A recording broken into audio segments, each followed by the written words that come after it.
It's been a good morning, one or two pauses, but that's okay. But no bent motor cars as far as I know.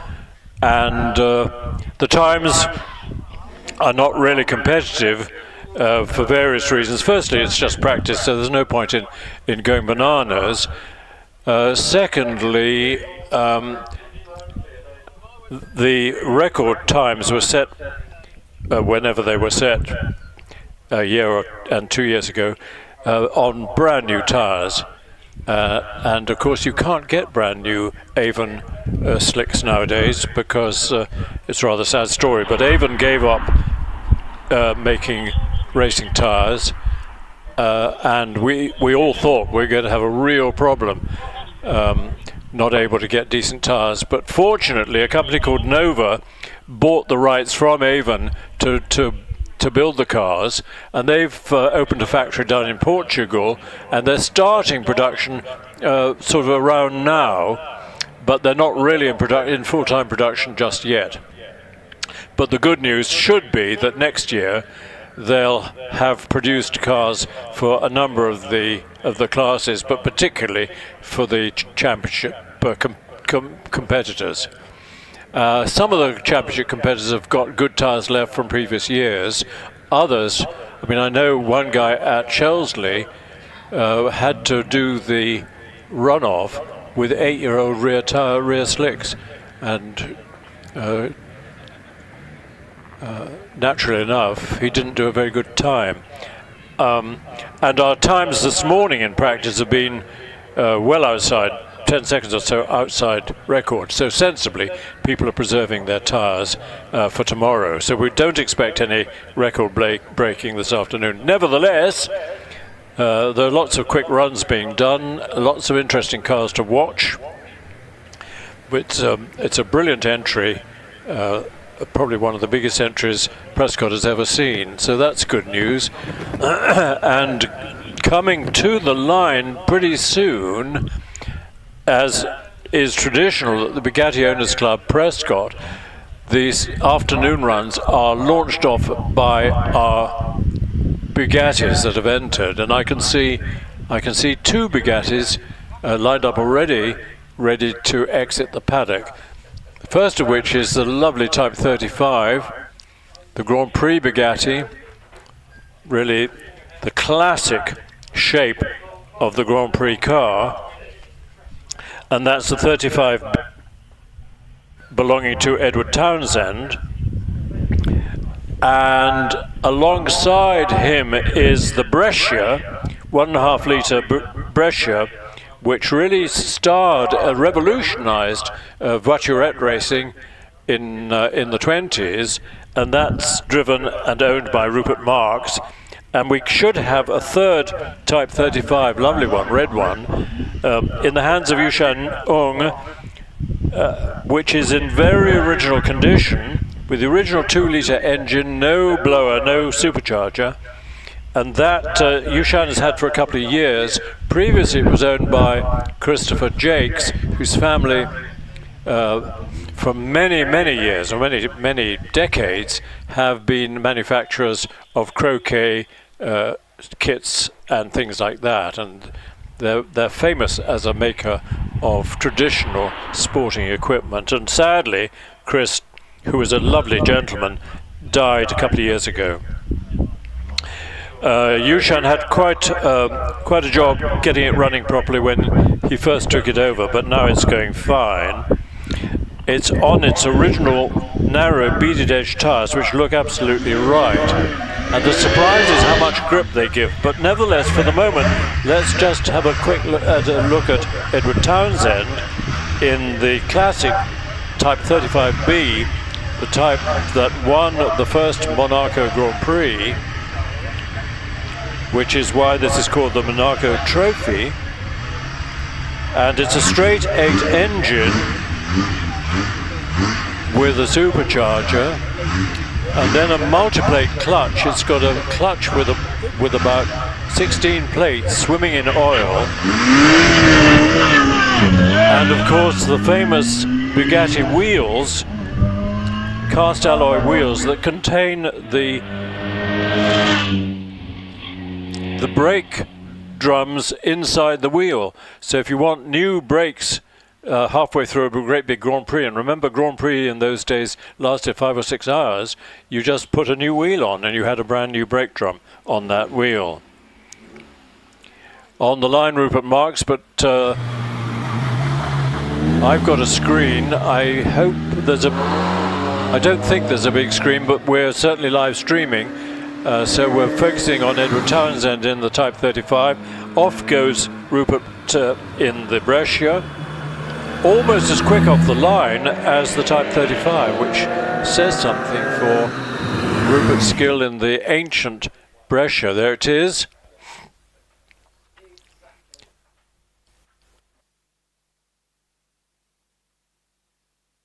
So you can see Rupert applying the rear brakes, I think, with the handbrake.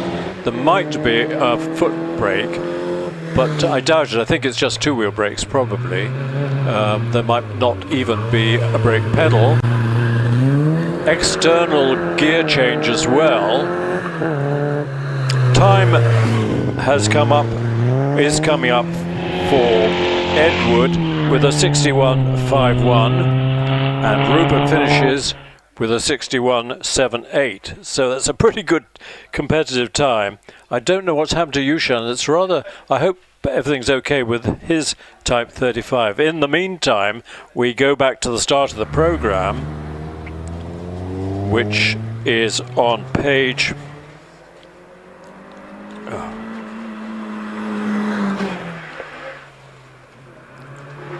page 9 of your program. And as you can see, we kick off with Dylan Booth in the Clio 182. And he's followed by Maggie Richards in her Clio 200. In the meantime, on the line, we've got David Wilson in the early Elise W Reg. That was before the Mark II came out, and many people regard the early Elise body shape as the more attractive of the two, but the Mark II bodywork was actually stronger and easier for Lotus to make. Now we've got to Maggie, I think, going very, very slowly. Oh dear. So we're going to have a red flag. The Elise, I think, will be able to come straight back and have another run. Hasn't noticed the red flag yet. Now he has. So the marshals at Torres will tell him what they've decided. In the meantime, Maggie is still proceeding very slowly up the hill. That's sad. And my fellow commentator Lloyd Hackett, who's a great Clio enthusiast, will be rather sad to see this Clio not going well. So what's happened to the Elise? We're still waiting for instructions for the marshals to tell him what to do. He might have to continue up the hill slowly and then come right down for another run, or he'll amble back to the start. Where is he? Yeah, he's on the bit of track that we're not using today that goes up to Torres and back. David Wilson, yes, it says he's been flagged, but he'll get another run. In the meantime, on the line is car number 23. That's Zoe Sherman driving the Lotus Exige. Exige, as I'm sure you all know, is a much modified version of the Elise with a fixed roof, fixed head, and a much more powerful Rover K Series engine in this period of Exige. Later they had the Toyota engine and were they are extremely quick, but they were from the start a very quick car. And the funny thing is, we've got a couple of Exiges here today. We've got this one in the hands of Zoe, and then we've got 723 Michael Thompson in an Exige as well. So red flag in. Maggie's probably got back to the paddock. No, yes, she'll be coming down the return road. That's okay. And the bright yellow Exige will be on its way in the hands of Zoe very soon.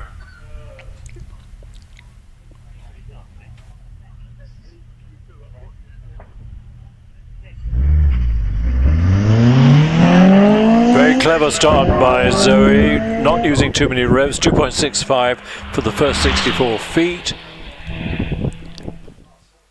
And so she's going fine. We'll keep an eye on her, but in the meantime, car number 24, Bob Penrose, has come up to the line in his Clio. Now you'll remember, if you've been to Prescott for the last year or three, that Penrose, father and son, Bob and Robert, used to drive a Pilbeam, the sort of Pilbeam that competed at Le Mans, sports racing car, with a great big 7-litre engine. The only difference between the ones that raced at Le Mans was that they had space frames, but the previous owner of the car that the Penroses ended up with insisted on having a carbon fibre chassis, so it's much stronger. But it looks as if they've either decided that was too much of a mouthful, that car, and got rid of it, or it's sitting in the garage waiting to come out again next year. So Bob Penrose is followed by car number 25. That's Sebastian Cartwright in the matte green Mini. It's not all that old, it's a V-Reg, but it's quite a clever colour scheme to have green and then have it in matte finish. In the meantime, off the line goes David Wilson.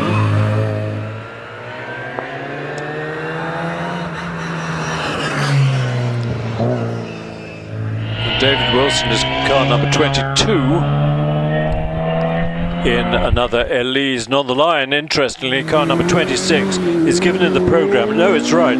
It's Richard Pates in the MG ZR160. You wouldn't imagine that as much of a hill climber, but actually they're good cars. They're cheap as chips because they don't have much value, but they're easily modified to go pretty quickly, as you can see, and they hold the road beautifully, so they make a good road car as well. So if you're looking to get into hill climbing and starting with an inexpensive small saloon car, don't be necessarily tempted into the Clio gang. Have a look at the ZR25 first. ZR160. Up to the line, well, off the line comes David Garnett, car number 27, in the little Fiat Abarth 595. There it is. Very rapid little car, 1.4 litre engine, producing about 170 horsepower in a lightweight little car. It's a modified Cinquecento, of course, and unsurprisingly, although I don't think it's any longer in production, it has sold extremely well. Well, the Cinquecento sold well, and the modified one, the Abarth, has also been a great success. Let's see what sort of time David Garnett puts up. It's a 54.85, and he gives way to Robin Holden, car number 29, the Mazda, the world's best-selling sports car, the MX-5, sold in the millions. They were called all sorts of things like Unos in the States, Roadster elsewhere, but for us it's always been the MX-5, and it's I'm told, I've never driven one, but I'm told they are a delightful car to drive. So no, I was wrong in saying there were two Exiges. There's the genuine yellow Exige, but also there's this car number 31, the Elise of Jonathan Langmead, with its roof in place, looking for all the world like an Exige, but it's not. It's an Elise 135R, 135 horsepower from the little Rover K-Series engine. Daniel Friel we missed on the line in his Civic Type R. He's currently navigating the S's, while Jonathan goes round Ettores.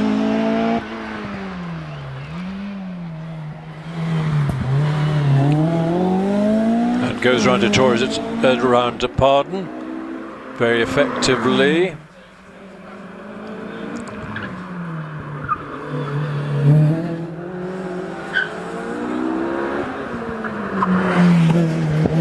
So into the semicircle, Jonathan, recording a good time of 48.05. Followed by Peter Booth, car number 720, that's sharing the Clio 182 with Dylan Booth. So is it a battle of father and son or battle of brothers? I'm not sure, but it's certainly a family battle.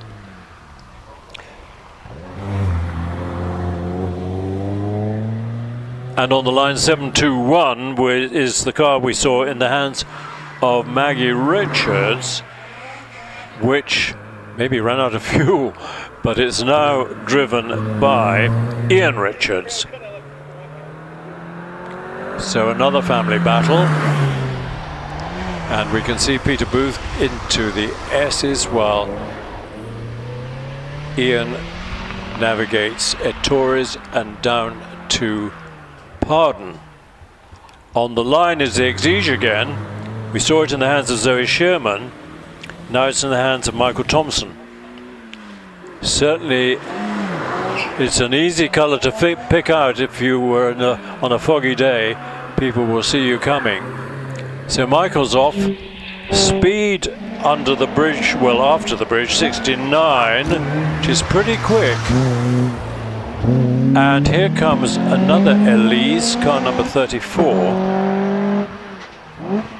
which puts us in another class. I have a feeling that this car is supercharged. It sounded like it. That could be the reason that it's gone up a class into class A2. Road series production cars over 2 litres.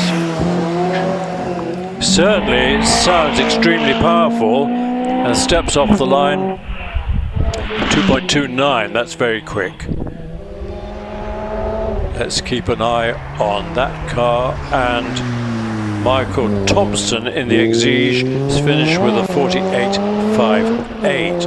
Kevin, I beg its pardon, Michael Thompson. Yeah, 48.58. The moment we're looking at Kevin Dodd. Hello, Chris. And Kevin Dodd's in the just 40 seconds, so he'll be in the early 50s, I think.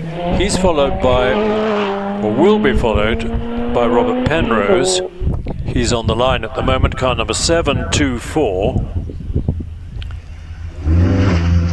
And this is father and son who previously hill climbed the incredible Pilbeam with its 6.8 litre engine.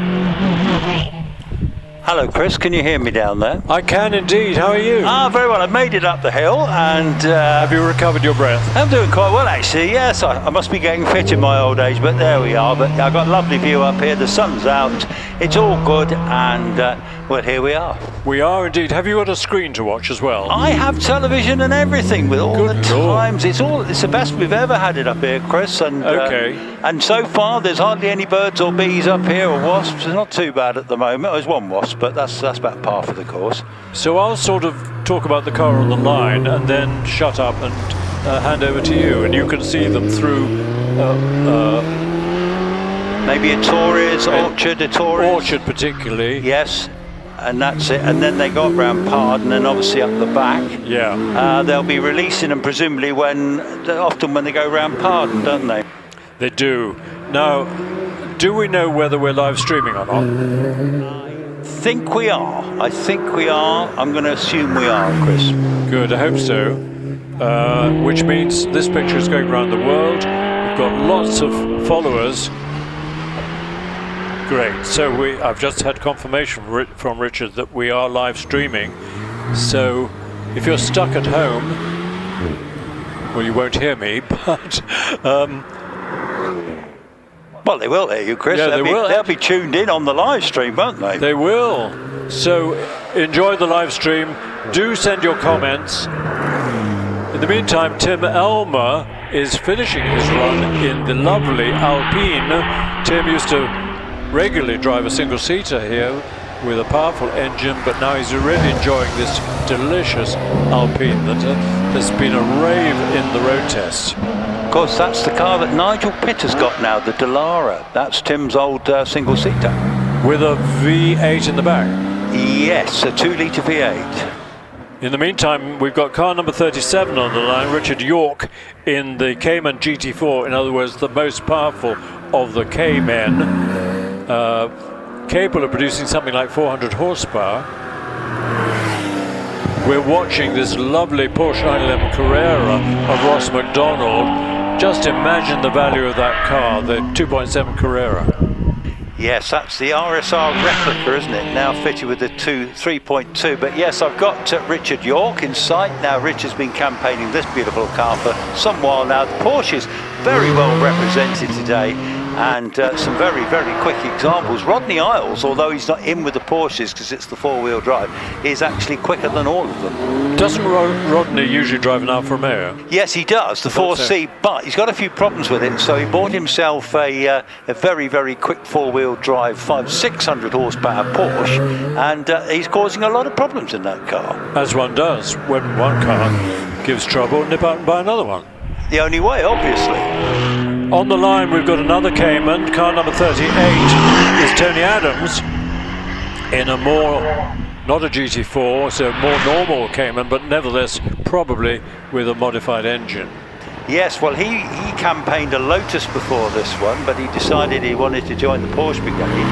And this one, of course, is all the automatic gearbox, the PDK box, so it's it was quite a different experience for him. But anyway, he's already round par. He is indeed, and of course you can drive home with a big grin on your face, as long as you take the numbers off first. He's into the S's, out to the S's on the Tom Road corner, heads now foot hard down for semicircle, and his time is coming up. It's in the 40s, just 49.7 on Tony. Simon Tarling takes off in the GT3 Porsche, flat six engine, way out the back, so very little wheel spin off the line. Yes, here he comes round Ettores now. Actually, he's had this car a little while, and he drives it to the events, which is great. I'd not say I've ever passed him driving to an event, but he's passed me, I think. Surely in your Volvo you would have passed him. Well, I get too many speeding tickets lately, Chris. It's still very bad news. I had to do speed awareness recently, which wasn't great. Really? Yeah, unfortunate. 77 on the motorway. That's I think that's a bit brutal. That's not fair, because the cars are all doing in the 80s all the time. Meanwhile, Simon Tarling, wow, look at the time is clicking down. The Porsche GT3, car number 39, 51.43, just left the line.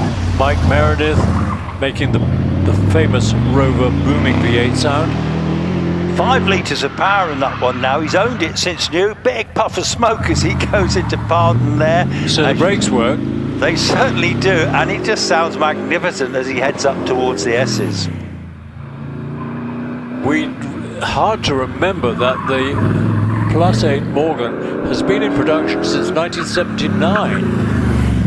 Crikey, that's been some while, and the engines have got bigger and bigger, haven't they? Yeah, but the latest Morgans are getting great reviews in the papers. Mike's time, 48.67, that's Porsche sort of time, which is very good. Now on the line, this BMW M2 competition, pretty much a new car, hugely fast. We're wondering, does it have a V8 or a straight six? I think it has a straight six turbocharged, but I could well be wrong. It's a 3 litre. I'm going to say it might be a V6 turbo, but he's had some tremendous battles this year with Simon Hutchinson in a similar car. And Steve Atkins, I think he's about 72 years old. He bought a previous car as a retirement present to himself, and then he decided to uprate to buy this one. And he comes from Kidderminster, and in fact he's a very, very competitive driver indeed. And it is a straight six, which is why it gives such a lovely noise as it goes off the line. Excellent. Ah, well, there's some folk more knowledgeable than us about these hot beamers. 2.7 off the line, that's pretty good. Rushes into Orchard, 72 miles an hour through that speed trap. Here he comes to me. Yes, he's already round your Torres now. They're deceptively quick, these cars, to be fair. They're not all over the road, but they've got loads of power, haven't they? They really have. Have they got all sorts of driver aids which put the brakes on when you don't want them on? Well, they probably all turned off, but I imagine they've got traction control. Never had one myself like this, but looks pretty fancy, doesn't it? Going well. Just off the line, Robert Lancaster Gay. Great Porsche exponent. Meantime, Steve Atkins, 48.7.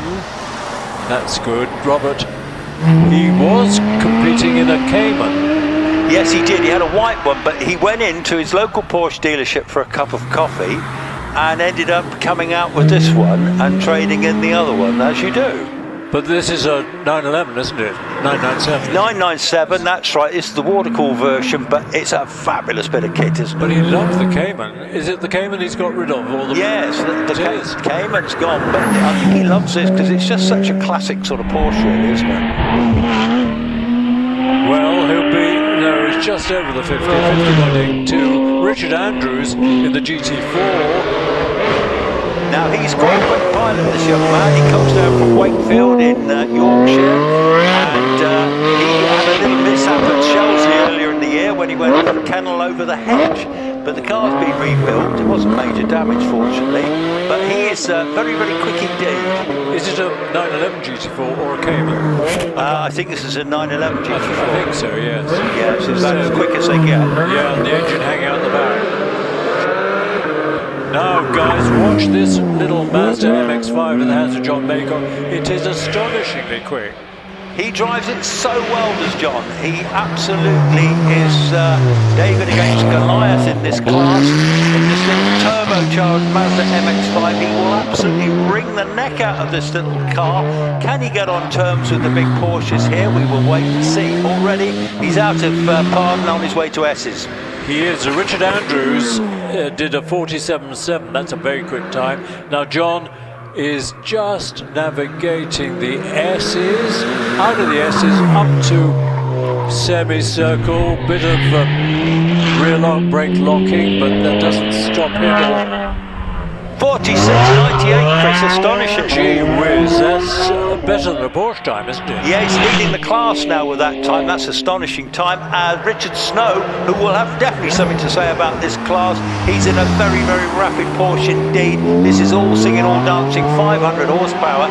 Can Richard Snow get on terms? Just looking at his times at the moment, John Maycock is in the lead in this class. With a 46.98. What can Richard Snow do? Looks immensely quick. GT4 RS Cayman. No, I don't think he's going to get up to John's time. Well, we'll soon see. He's going into semicircle now and crosses the line with a 47.82. So not quite as quick as the little MX-5, you won't believe it. Now we've got Rodney Isles on the hill again in the black Porsche. This is a 600 horsepower four-wheel drive 911. This is a very, very serious car. He's likely to be, although he's in a different class, quicker than all of them in the Porsches. So if I call in at a Porsche dealer, am I likely to find one of these in the showroom? Well, I don't think there's many around, but I don't know. They'll cost you a few bob, I reckon. I think it would, yes. Rodney, he was a sprint champion a few years ago, 46.92, and now we've got a squadron of little Toyota GR Yarises, which are hugely popular and turn out to be a brilliant hill climb car. They are. So we're now in the four-wheel drive category, road-going four-wheel drive. As you say, they're 270 brake horsepower, three-cylinder. Amazing little things, aren't they? They are. And I've got a former colleague who bought one new, and he was quickly offered double what he paid for it. Goodness me, that's extraordinary. And I know the new ones are about 12 grand more than the original. Yeah, they are. So here we got Roger Stocks. Now Roger Stocks is in the Brawn liveried, as they call it, the homage to Brawn. Now I always say Jensen Button's road car, but I do like it with those wheels. It does make them stand out a bit. He comes from Leicester, so they'll be having a very close battle in this class, and he'll be followed by Ian Fido, Chris. Yes, and Alan Mansfield did a 52.69. Roger Stocks is nearly there, and Ian Fido, who's a long-time hill climber and competitor, both in single-seaters and sports racing cars, and now in the Yaris, is well on his way, 65 miles an hour. He's the quickest so far of the Toyotas through the speed trap at Bridge. Ian Fido on the hill at the moment. Ian Fido, Simon Fido's father. Simon's one of our regular marshals, chief marshal elsewhere, and he's in the competition version, they call it. Chris, Roger Stocks has just done a personal best in his Yaris. Well done. 14.997. And I spoke to Pete Richards at lunch. He did a PB in his Golf R earlier, but he's still nearly 2 seconds behind Rodney Isles. So Ian Fido finishes with a 53.24. Tony Hawkins well on his way. Car number 52 is another Yaris. Will he beat Roger Stocks' time of 49.97? Yes, it's a fascinating little batch of cars, this actually, really pretty close racing, particularly amongst the Yarises, and I see Pete Richards is about to leave the line shortly. Off he goes in the Golf R. It must be much modified for exhaust pipes. The only trouble with the Golf R is it's very susceptible to being stolen. If you have one in London, I think they're almost impossible to insure. Yeah, that's a bit like Range Rovers and stuff up in Birmingham, isn't it? It is, isn't it? Yeah. A nightmare. Well, we won't talk about stolen, Chris, you know, right? It is, but I must say, it is an extraordinary feeling when you go back to where you're sure you parked your car and you start thinking, am I going mad? Peter Richings, 40.8, almost in the 30s. That's fantastic. No, he hasn't finished yet. He's going through 48.23, but he goes second in the class. That's pretty good. And that is a PB again.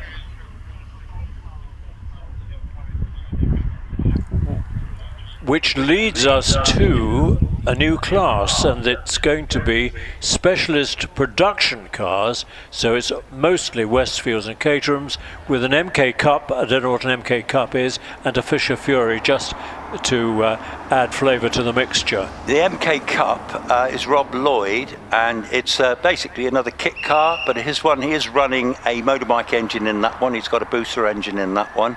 It's very similar to the Caterham Westfield idea, the GBS idea.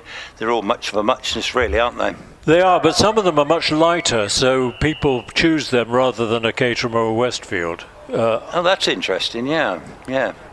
Because the Caterhams are all alloy bodied, aren't they? And the Westfields were GRP. And so I don't know what the weight difference is between the alloy and the GBS. No, I don't. We must ask him. He will tell us. I'm sure he will. He's actually got 3 of them too. They like collections of cars, these hill climbers, don't they? They do. Well, I've got a collection of cars. Well, I did have a collection of cars. Yours has been reduced by 1, hasn't it? It has, yes. Yes, unfortunately. As of last Thursday. Oh, dear. But actually, probably out of all your lovely collection, that's probably the one that probably the least affection. Would that be right? Yes, that was the one I was going to drive into the ground. It was already 17 years old. The ridiculous thing is that the multi-storey car park that it was parked in doesn't have CCTV, which is just crazy. That is unbelievable, isn't it? Yeah. That is unbelievable. And, well, I see various cars we've got in the paddock there. Young Lloyd is around this afternoon. I think he was relieving you at some stage, but he was also going to walk the paddock if needed during times of red flag and the like. I think he's going to relieve me at 3:15, so I'll plod on for another quarter of an hour or so. We've got lots of cars lining up for the next class, specialist production cars.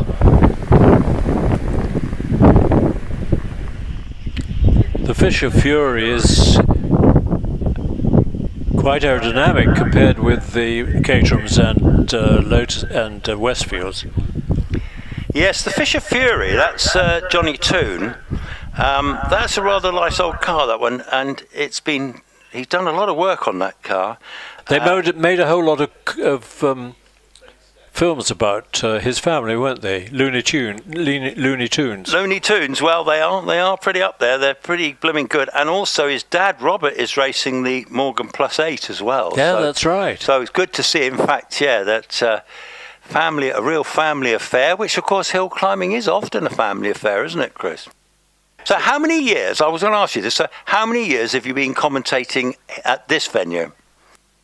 Since the year 2000, so it's about 25 years. So that was pretty much the same as when you were at the other place, as they call it. Well, I started at the other place, and we're not allowed to mention, and after a while, I got a telephone call from Prescott, much to my delight, and then Lowton Park, and then out of the blue, Goodwood, and that was amazing. So for 20 years or so, I commentated or interviewed the rich and famous at Goodwood. You have lived the dream. You have been. I really have. Amazing, doing an amazing job. So you are the voice of hill climb, Chris. I know. Well, it is true, mate. But also Goodwood have got a series of discs with some very famous Grand Prix drivers on, who I interviewed. The people like Roy Salvadori, Sterling Moss, of course. They're all there, and I kept saying to Goodwood, if you put these on the market, I'm sure they'll command quite a price. But for some reason, they decided not to. Anyway, we're into hill climbing,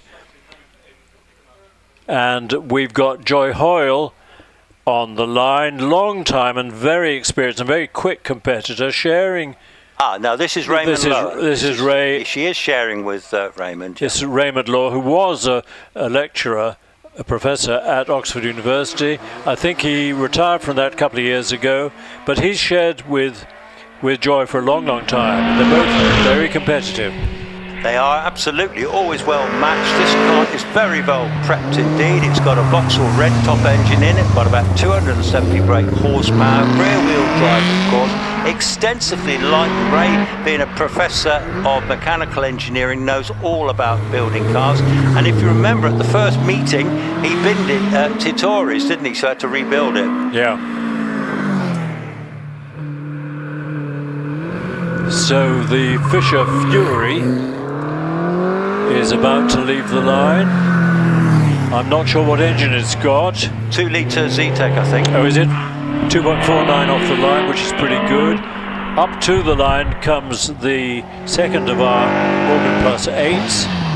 This one being driven by Robert Toon. Yes, indeed, Johnny's dad, but the little Fisher Fury on the hill at the moment. Yes, all in black. Lots of work gone into making this car really quick and competitive. Pretty little car, really. And in Johnny's hands, it goes very well. The Plus 8 is relatively new. I mean, it's a V-reg. Whatever year that is, it's only about 25 years old. Yeah, growling its way up now into Tories now. Yeah, this open top Morgan. At one time they were so difficult to get hold of a Morgan. They were all pre-order jobs that you had to wait ages for. But they have changed. You were saying the modern ones, Chris, they're running the 2-litre BMW engines, are they? A big V8 engine. Oh, okay. Oh, no, there is a 4-cylinder one. Yeah. Jonathan does a 4844. And the great thing about Morgans now is that they've got a modern, sophisticated chassis, modern suspension, not the old sliding pillar, but they've been clever in incorporating an updated version of the famous body shape, and so they're in the comics nowadays and getting terrific reviews there. So let's keep an eye on Malcolm Hickey. Caterham 7 just disappears from your view, but comes into the S's. I'm very glad it's dry. The S's is lethal, well not lethal, the S's is the scene of many an accident in the wet. So Malcolm around semicircle, 48.26, that's a great time. Rob Brody on his way now. He's also in a Fisher Fury, but this one's got a little 1 litre motorbike engine in it, so it's screaming away there. It's a beautifully presented car actually when you look it up close. Lovely to see the standard of prep on a lot of these hill climb cars. But this one with the little 1 litre bike engine, oh, and he has a moment of pardon, but he gets it round and he's on his way up towards the S's now. He very nearly understeered into the Armco, but luckily rescued it just in time. Hurls it through the S's. Here he comes out of the S's and up to semicircle. Now, how quick is he compared with the other Fisher Fury? Well, it's quick. It's 48.78. Yeah, 48.78, so he is slightly quicker. Yeah, he's actually a second and a half, perhaps. As we look at Timothy Higgins in his little Westfield, wide-bodied Westfield, already into the S's, and he'll be followed by the very rapid Richard Price. Yes, Rob Lloyd in the MK Cup. There's been a bit of a muddle of the numbers, but anyway, we're watching Tim Higgins finishing with a 51.81. Here comes Richard Price now. He's a regular class winner, is Richard. Very rapid. This is got the Rover K Series engine in it, and very rapid it is too in his hands. Very nicely round. Knows his way up the track very well indeed. He's going nicely through to the S's. What's the back straight do we call that, Chris? We just call it the straight, but it's not straight at all. No, it doesn't really have a name, does it? No. So here's Richard in the Caterham 7. In the meantime,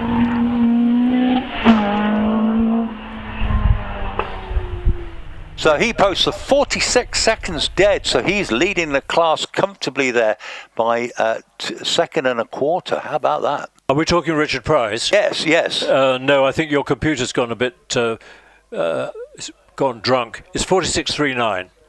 Okay, fair enough, but it's still leading the class comfortably, isn't it? Yeah, he is. Yes. It was a really good run. Well done.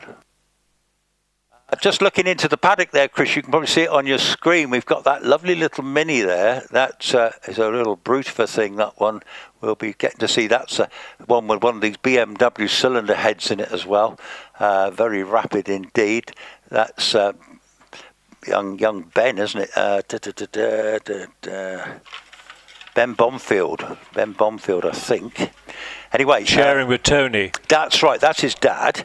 Yes, and Ben has got a single-seater as well. He's just sold an OMS, but he's still got a Jedi, which he campaigns. And I see we've got Revin coming to the line, Chris. Yes, we have. I don't know why he's taking the first run before Joy, but anyway, this is the super sprint, nicely warmed up for him by Joy Hoyle, who did a good time. Oh, it's the other way round. This is Joy this time. Oh, this is Joy. Yes, sorry, I know. Yeah. She normally does take first pop, doesn't she? But anyway, yeah, Joy, yeah, I'll leave it with you. She used to compete on her own in a pink and blue Caterham, or yes, it was a Caterham, but took the wise decision to team up with Raymond. And here comes the Mini you were talking about. 765 puts us in another class. We're looking at modified series production cars up to 1400cc, page 15 on your program. Tony Bonfield, Austin Mini. Yes, Joy's well on her way. I'll keep your tracks on that one. But Tony Bonfield and Ben, they're from Taunton area, and I always have long chats with Ben, who builds these cars.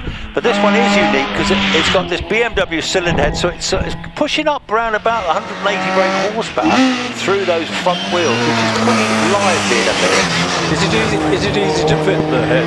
Or does it need a bit of work, and it's not a cheap conversion, but I bet. It's very effective, and he's on throttle bodies as well, I think, so it's got it all going on, hasn't it? Yeah, Joy did a 48.61, Tony Bonfield in the S's Phil Tucker has just taken off in this incredibly quick Vauxhall Nova. We haven't seen this out for a while. A couple of years ago he rolled it at low, not major damage, but anyway, his personal circumstances have been a bit difficult, he's telling me. So great to see it. It's immaculate. The car originally, the shell, came from Malta, where it's a nice dry climate. Wow. Tony Bonfield, 53.97. I think Phil was in the 40s in the morning run. Well, that'd be good to see. I see he's already in the S's coming round Rolt now, and looking at his time, he could maybe in the 40s. You could be right, Chris. I think he will. 48 or so. Well called. Wow, 48.13. That's fantastic for little Nova. Here's another fantastic car that we seem to have seen before. We've seen it for 20 odd years or more. This is Andrew Russell in the lovely little Ginetta. These are lovely little things. It's a rear-wheel drive car with an imp engine in the back. Very small, very light, very well driven. Yeah, let's see what he can post. And now we're watching a class winner, because Johnny Hume is alone in class C2, series production cars over 1400cc in the Renault 5 GT Turbo Coupe. Unusual car, this one. You don't see many of these now. They were cup cars, and I think he comes from Essex from memory, and it's actually rather pretty, very effective, and lots of grunt in it too through those front wheels. Do you remember when the 5 GT Turbo used to be the menace on the roads? They were always the fastest thing. They were, and do you know what, Chris? They're making over 20 grand now, one of these. Really? Yes, honestly.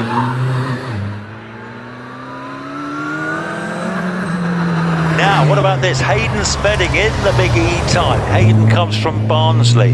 He campaigns this car. He's had it a while. It's a beautifully turned out car. He certainly knows how to drive it, and he gives it plenty of grunt. We always think it's a misprint. It should be Hayden speeding. Well, he certainly does speed along, doesn't he? And we've seen him. I've seen him at Chelsea at Top End, been it there. So he never wants to stop trying, is Hayden. And it's of course his son Richard Spedding also competes, doesn't he? Now, why have we got a red flag? Because Hayden is still going strong. Nigel Elliott's sitting on the line. 50.78 for Hayden. Can't see anything obvious, can you, Chris? No, I don't know if there's any sweeping to do. Yeah, so you've got red flag at your end, have you? Yes, I see. But it's an opportunity for me to make way for a serious commentator who knows his facts. He knows about. He's big into hot hatchbacks. He's been prowling the paddock this morning, hasn't he? Doing interviews and keeping us updated. Yeah, he's a good lad. He knows more than I will ever learn. Will we be seeing you later, Chris? Or definitely. I'll take over again. Brilliant. At about what are we? 3:15. Well, about 4ish, something like that. Whenever. It'd be good to hear you. Okay. Over to Lloyd. So we've got Lloyd Hackett joining us. Lloyd is one of our younger, very fit commentators, and Lloyd has got tremendous knowledge. He's also in the car business himself. He's got a business called Driving Heroes, and they are purveyors of lovely motor cars, based locally, I think at Flyford Flavel, I think. Well, a massive thank you to Chris Druitt for talking us through in what we call the shower cubicle here at Prescott, which is this little commentary. It's cosy in here, but I've got a fantastic screen in front of me. Chris, where are you? You're up at the top, aren't you? I'm in the gods. I'm in the gods up here. It's actually lovely. We've got beautiful, lots of spectators up here. The sun's out. It couldn't be better today. We've got a beautiful day. Cracking. It is indeed, absolutely. But yes, I'm Lloyd Hackett. I'll be taking over for Chris Druitt, and we'll be sharing honours over the course of the weekend. I did have a little wander about in the paddock earlier, but we'll talk about that later, because Nigel Elliott's TR7 V8 twin turbo has just fired back up. So he's looking for first, revving, looking for the clutch, and he's away. Lots of wheel spin, having to manage all that power as he heads very briskly off towards you, Chris. He certainly does. Twin turbos in a Rover V8, yeah, well that's up there, isn't it? That's a lot of horsepower to put through the rear wheels. Nigel, very experienced competitor. It's in the Unipark colours of old, the old British Leyland colours actually. And of course Tony Pond campaigned the TR7 V8 very successfully on the rally scene. He did, it was SD1s as well, 6R4s. It's yeah, fantastic thing. Nigel certainly drives it with the same enthusiasm, that's for sure. As next on the line we've got Paul Howells in this fantastic 911 RSR. Beautiful thing, this thing flies off the line. 2.1 off the line, but he just misses second gear. It's practice, so nothing to worry about, but this thing is a rapid thing. Nigel Elliott crosses in a 50.70 as Paul Howells flies into your sight now, Chris. Does indeed, yes. This is one of my favourite cars. It's a classic 911, the air-cooled version. Big spoiler on the back there. The engine sounds magnificent. It's from the Forest of Dean. He campaigned it, and the green on it is a wrap actually covering over the yellow. It is. I remember the thing being yellow. It's almost like a yellow bird tribute, but it's got such a short ratio gearbox. I think he's at about third gear by the time he's literally 100 yards up the road, but we'll catch up with his time. It'll be quite quick, I'm sure. Next on the line we've got Nick Powell in this Impreza Type RA. Quick thing, sort of leaps off the line, just struggles to get in second gear, but he's away now as Paul Howells records a 48.39. Anything with a roof on it going in under 50 seconds is quick round here, that's for sure. Yes, this one here is a mean looking machine. It's he's making going round in Touras now, but this one I think has got about 500 horsepower, and this class, this four-wheel drive class, these modified ones, my goodness me, it's a good class today, isn't it? Yeah, absolutely. Well, we all recognise you know, the Impreza Evo days. We're about to see a few now, and it was always super my era. I mean, I'm 33, so growing up in the 90s, it was always Tommy Mackinnon versus Colin McRae, Burns versus Panizzi, all these people in the Evos versus Imprezas, and so it's always great to see Richard Hampstead leaves the line with a flurry of launch control in this two-door wide-body Impreza. Super violent off the line. Nick Powell is going to cross the line in a 55.07. Richard Hampstead should be popping and banging his way into sight now for you, Chris. He is indeed, yes, and beautifully turned out car. Lovely chap too, Richard. Getting quicker and quicker in this car as well. He hasn't got the grunt some of the other ones have got, but nevertheless drives it very well indeed. And yeah, nicely turned out car. Good to see, isn't it, when they're turned out like that? Absolutely. Well, if he's not got the grunt the other ones have got, goodness only knows what the other ones have. I was having a chat with Damien Bradley earlier. I can see him in the warm-up area. He's going to be coming up in just a moment. We've got Donald McCaskill in this Evo 5, which looks very far from stock. It almost looks time attack spec. I can see all kinds of carbon fibre doors, wings, and yeah, it certainly reflects absolutely rapid off the line. That is super quick, 2.04. That's single-seater quick off the line. Have a look at this, Chris. Talk us through it. Oh man, this one's got nearly 1,000 horsepower if he dials it all in. He dials it back generally because he comes down from Scotland. It is a seriously quick bit of kit, to be fair. And when you look under the engine bay, just magnificent sight. And he's done it all himself as well, which is all the more credit to him, isn't it? Amazing, yeah. I mean, they have these amazing Evos on the European circuits, often supercharged and turbocharged, some of these things. I'll have to do a bit of investigative journalism to find out more about that by tomorrow. But we've got, he's rounding semicircle already. This is going to be really quick from Donald McCaskill. He's going to cross the line with a 43.91. That's a really quick time. Whoa, but wait. Let's have a look at Damien Bradley. 800 horsepower in this Legacy. No doubt you'll have seen it. Just bogs down slightly off the line, but he's well up and running. Clutch kicks it to get himself up and running again. Absolutely shoots off around the corner towards Taurus for you, Chris. Serious car. Competed at Pikes Peak recently. Came third in his class. First time he went there. Sponsored by AET Turbos. This car has been developed from a 500 quid shopping car bought from an old lady in Croydon. How about that? And look at it now. It's a real monster Hillclimb car. Love it. I'll tell you what, he's having a job keeping it all in a straight line. I'd say he's got the bias set to the back. That looks like it's a lot of power going to the rear wheels. That looks unusually wild even for Damien. So, but he's going quite well. Let's see what he can do. He's going to cross the line and do a 44.18. And on the hill we've got Stephen Moore now. He's with you already, Chris. Yes, Farmer Stephen from near Salisbury. He's got loads of acres on arable land, but now he's got 3 of these cars. This is his quickest car. We call this his Vindaloo car, don't we, Lloyd? This is a Vindaloo hot one rather than that. He's got 3, hasn't he? He's got Madras and he's got himself Biriani, we'll go with that, yes. But yeah, points the car out of the S's towards semicircle. And he's going to head himself towards the finish line, across the line with a 44.40. Now, talk to me about Ben Bonfield's Mini. Love this little Mini. This one's got a BMW cylinder head. He comes up from Taunton. He also races a very quick little Jedi. He's just sold an OMS, but this one, he came here recently on the Mini Day, and unfortunately he didn't last very long because he binned it. But he has rebuilt it now, and it's going very well indeed. Come on, young Ben, show me what you can do. On Hoosier tyres. Well, how do you know where the limit is? You don't know until you find it, I suppose, or you go over it. So, yeah, but I'm interested to know more about this thing. It sounds absolutely unbelievable from where I'm sat in that in this warm-up area. Hearing it do its warm-ups absolutely like it's sucking all the air out of the atmosphere towards me. But he crosses the line with a 50.60 as we've got Graham Manton on the hill in this Westfield now. He's approaching Pardon. Yes, he is. He's an estate manager from Shropshire. He's here with his daughter Becky. She works for ProDrive at Banbury as a mechanical engineer, but Graham, he's an estate manager in Shropshire. As we get a quick look at Stephen Garner.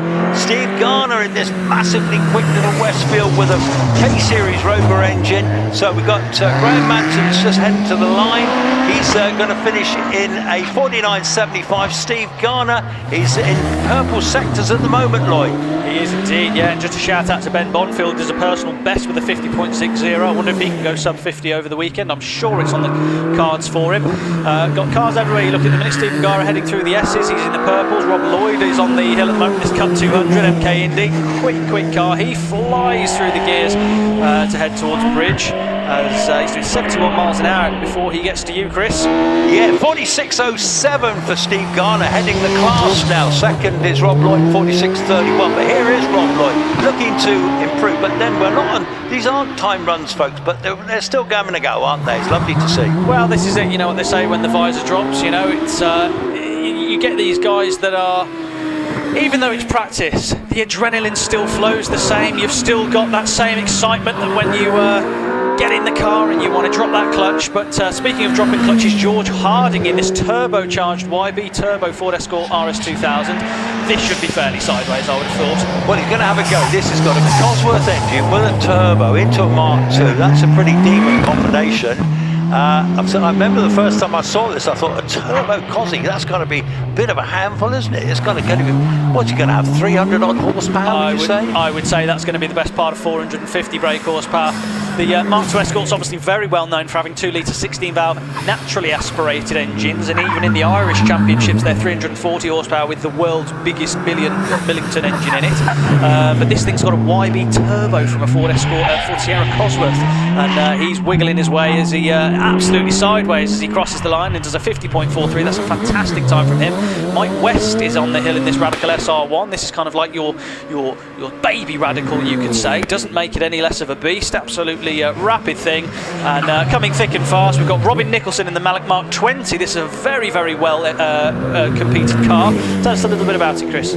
Yes, it is a well-competed car. It's had a lot of owners, in fairness. It's running a Ford 1700 cross-flow engine like most of the Clubman's cars did. Engine in the front, driver's slat virtually over the rear wheels. Apparently they handle fantastically well and are great cars to drive. And of course Robin, very experienced. He's sharing with his son Sam.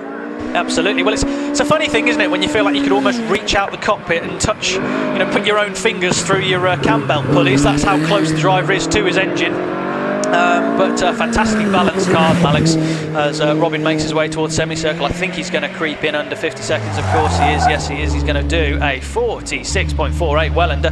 Christopher McDade looks like he gets slightly out of shape around a Taurus. Am I seeing? He looks well, what's happening? Cruising at the minute. He's had to slow up. He's stopped.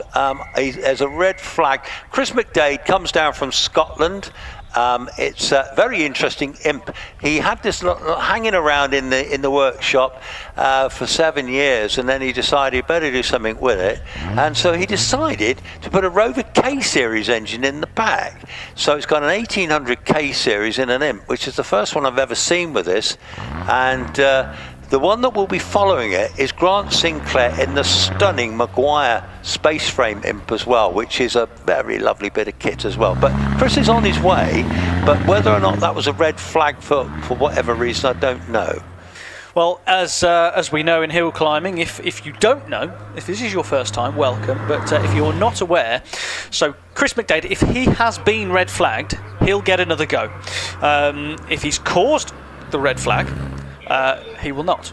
So he should make his way to the top. I would imagine he'll join the back of the queue to the start line again. So Chris McDade should get another go. There's a bit of consultation is going on down here, but it looks like whatever it was has been sorted. Red flag looks like it's coming in. So we are going to get the space-framed Maguire Imp. He's been given a fail, so that he must have caused a red flag. Well, I can't see how, because if it's unless you saw something happen, if he was flagged and slowed, then he will get another go. Hopefully, but Grant Sinclair waiting on the line, one of my favourite cars of the day now, and this Maguire Imp. So we've got Derek Castle's got a Maguire Space Frame Mini, but this one, they were so successful on the circuits, these cars. Yeah, there's a few imps that are knocking around the hill climb scene, and to be honest with you, I'm yet to see a standard one. They're all absolutely. They kind of don't. People don't really just sort of breathe on the imps, do they? They just kind of, if somebody hill climbs an imp, it's always mental. Like it's space framed, or it's got a K series, or it's turbocharged. People don't seem to modify these imps lightly, do they? No, and of course it just sits down there so low, and it's only got the little Hillman Imp engine in the back, so it's not got huge amounts of horsepower. But because of the handling on the car and that very revvy little Hillman Imp engine, wow, off he's away. Well, he's off, and it probably revs the car up to about thousands and thousands of RPM. It sounds absolutely fantastic. So a hell of an engine in it, whatever's in it, and makes his way towards you, Chris. Just a classic little Hillman Imp engine, but there's hardly any roll on the car. It sits so low on the deck, doesn't it? And that little engine is screaming away in there. That's a fabulous little outfit, really. Again, he's come all the way from Scotland. Absolutely, as you can see by the St Andrews flag on the roof. Great to see this event being so supported and have such a variety of different people coming all over the country to Prescott Hillclimb. On this is the final British Championship event to be held here this year. But he's going to cross the line with a 52.51 as David Bickley. He's sat his father of Stuart. He's sat on the line, and in his Radical SR1, he's going to build the revs, checking that visor's closed, just cracked slightly for a bit of air. Builds the revs, build the revs, build the revs. And he drops the clutch, has another bite to get away, just bogs down slightly off the line, but second gear, third gear, and he's going to be off towards you now, Chris. He is indeed. So David, as you say, Stuart's dad. This one's got about 200 horsepower, so it's not the quickest one here today. Very well driven, Bickley Motorsport car, very well presented as well. And David certainly knows his way up this hill. He certainly does. So he rounds hard towards midway, and he's going to. This is a fantastic car. This is where this car is going to come in strong through the S's, because he's so nimble. Takes a bit of curb, beautiful line through there. Super smooth is David in this SR1. He's going to round semicircle. And as we watch Martin Watts away in the Manic Sylvia Riot. So David Bickley, he completes in a 46.16 as we now have Martin Watts on his way to you. Yeah, now this is a crazy little thing, isn't it? The Sylvia Riot. I mean, it's just little motorbike engine in the back, screaming away, little short wheelbase thing. I said to him, what's it like to drive? He says, it's so much fun. He did an FDD in this car once, actually, on a lesser meeting. So it's a quick bit of kit. And local man too. I've got to say, I'm super impressed with his entry speed into Pardon. Really, really quick. I thought he almost wasn't going to brake. It was absolutely rapid. There's no weight there. That's the difference between a car that's got absolutely no mass. But he's going to cross the line. He's going to complete and do a 46.36. Alan McDonald in the mighty Force SR4 has our onboard camera, which we'll talk you through here. He's going to round it towards Chris, and he's going to be hard on those brakes, central in the middle of the road. He's in the middle. He just takes a nice tight apex to the hairpin. We'll talk you through it because we've got these onboard photos, which is fantastic. Our team, Rich Danby team, doing this for us. They've got an onboard camera on a few of these cars, but he's round Pardon. He's going to be clicking through those gears. Again, he's centre of the road, takes a nice line through the S's, tips it in. I'm almost tipping my head with it. We're going that quick. It's like an Isle of Man TT on board, but he's already through at the S's. He's rounding semicircle now. Little vibration as he just nudges the curve there, but he's across the line. 45.66. Lovely. That was great to watch, wasn't it? I was watching that up here. That was fabulous, wasn't it? Indeed it was. Now, shame we haven't got an onboard camera on Matthew Price, because if you want to know how to drive a radical up a hill climb, pay attention to this. Yeah, he just rebuilt this car. He's had a big accident in this car recently. He's been burning the midnight oil getting this car back up, mostly bodywork repairs. But young Matthew from Hales Owen, he's new to this game, only in his second season, but he did incredibly well last year. And this one's got about 270 brake, and a young driver driving it, he is not hanging about. Absolutely not. Well, it's not the normal thing to see a radical on a hill climb. I mean, the SR1s, but they all started as circuit cars, hence the closed bodywork. But Matthew's really made this work for him. He crosses the line with a 43.28 radical, fantastic on this hill climb in the hands of Takes him into the lead in the class. Certainly does. Now, next car, Mike Luck in the Dart 1800, but designed and built by himself, local to us in Ardens Grafton. Fantastic car, isn't it, Chris? Oh, absolutely fabulous. Yeah, designed and built himself, amazing. And I think he got a Rover K Series engine in the front of this, hasn't he? He does indeed. And yeah, it's totally different to any other Clubman's car I've ever seen. So he just made an open book on it, didn't he? He did indeed. Yeah, it's Mike's super clever guy. He knows an awful lot about TVRs. That was a past life that he was an absolute specialist in. But this Dart 1800, labour of love. It's been away for a little while. It's back out now, having been recommissioned and going really well. 47.08 across the line as Rebecca Manton is away in the Westfield FW. Yeah, here she comes now, Becky Manton, engineer at ProDrive at Banbury, so she's very well connected and very quick driver. Her and Dad always have a great battle, and she is ever the competitor, I can tell you that now. And this little car, very well presented, running, I think it's got a Vauxhall red top in the front of it, so it's quick. Yeah, absolutely. There's Vauxhall red tops. They, I can't imagine that they're a bit like the Peugeot 405. I can't imagine there are many Calibras and Cavaliers with red tops left in them anymore. I mean, there's any. They all got lifted, didn't they? And all the MI16s that the 405s were found in, they're all been scrapped and they're all in 205s. But anyway, Rebecca Manton, 48.38 across the line. John McQuillan just rounding its Auris with you now, Chris. Yeah, sharing the car with Mike West, of course. And the car last year was in Golf livery. They had it in the blue and the orange. Yes, it was, wasn't it? So they've now changed the colour, and it looks a bit more subdued, but nevertheless they're certainly nipping along. John's a lovely chap as well. Here he is now, heading into through Rolt already. He is indeed, yeah. He's heading towards semicircle. Samuel Nicholson in the shared Malak Mark 20. He's on the hill now. John McQuillan's going to cross the line in a 48.28, because I hear a little tyre squeal going around it all, so he's certainly trying. Sam Nicholson now, he's looking to get that time back that Matthew Price did at 43.28, and at the moment, looking at his split times, he's not going to do that. So at the moment, Matthew's got him. Can he get that time back? Well, I think Matthew's going to have the bit between his teeth, isn't he? He's missed a few rounds. He's certainly keen and up for it. Samuel, lots of grip round the semicircle, really quick. But Samuel Nicholson not quite 1/10 of a second away. Really quick, that Mark 20. It was a deceptively quick run. As this is an interesting car, Nigel Hinton's. What's this then, Chris? Yeah, this has got a great big Rover V8 in the front of it. It's called an NGTD. And it's got to be an absolute handful to drive, hasn't it? But it's like the love child of a Caterham and a Morgan, isn't it?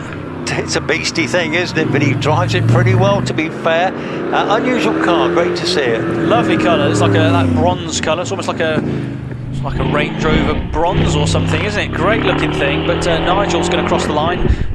Thunderous V8, 50.58. Graham Lokes on the hill at the moment in the Lola T492. Beautiful car, this Porsche engine, such a pretty package, like a little mini Milli Miglia car, isn't it?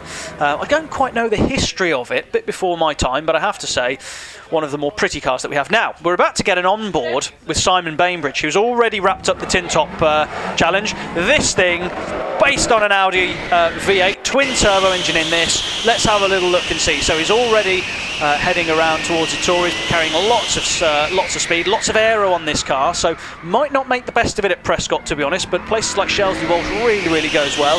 He's already round the Tories on the very quick drive up to Pardon. very, very late on the brakes, takes a wide line, just sort of has a double little turn in to midway, but he's purple, so he's going really, really well. This is where it can really open its legs when it gets a little bit of straight road, but he's already through the S's, so working well for him this run from Simon Braybridge. Lots of commitment into semicircle. You don't want to fall off the edge there. He's going to cross the line with a 43.87 quick time. Very quick, lovely to watch the onboard there, fantastic. We've got Archie Kerr now in the OMS Hornet. This little car, it's a recent little OMS, but it got a 600cc motorbike engine in it. You can hear it whizzing away. Young driver, of course, and I think the car's up for sale actually, so I think you want to move up the class. That'll be why he's giving the barriers a wide berth then, understandably so, but driving really beautiful line through semicircle. Really quick run this from Archie, 44.76. Scott Rayson flies towards you. Beautiful yellow paintwork on this. Talk us through it, Chris. Yeah, little Empire, little 1 litre motorbike engine. Has come from the Channel Islands. His wife is Emma Rayson, and Scott, and they often share the driving on this. And he's also the gentleman that owns that Sand Racer. Do you remember that one? I don't actually, but I know that he's been red flagged. He doesn't know that he's been red flagged, but we're not entirely sure why. I don't know what the red flag's for. He's going to cross the line anyway with 39.9. Perhaps there's a blockage on the debris. We've got a bit of debris on the track, I'm told. So I think he was given the red flag at the point that he kind of approached said debris. But so the time should stand. But debris has been cleared and kicked off the course, so we'll be back up and running almost immediately. Marshals will return to their posts. I think young Dave Tatham's up next, and Dave is leading the class in practice. David is a very, very capable driver, and he's driving the Firehawk, which is, there's only 2 of those I can think of on the hills. One belongs to Lindsay Summers and one belongs to David Tatham. Oh, I thought Dave was in an OMS. Ah, well, that's his brother Pete. Ah, right. He's here as well, and Pete is... got in the runoffs at Shelsley, got a point last time, which was great to see.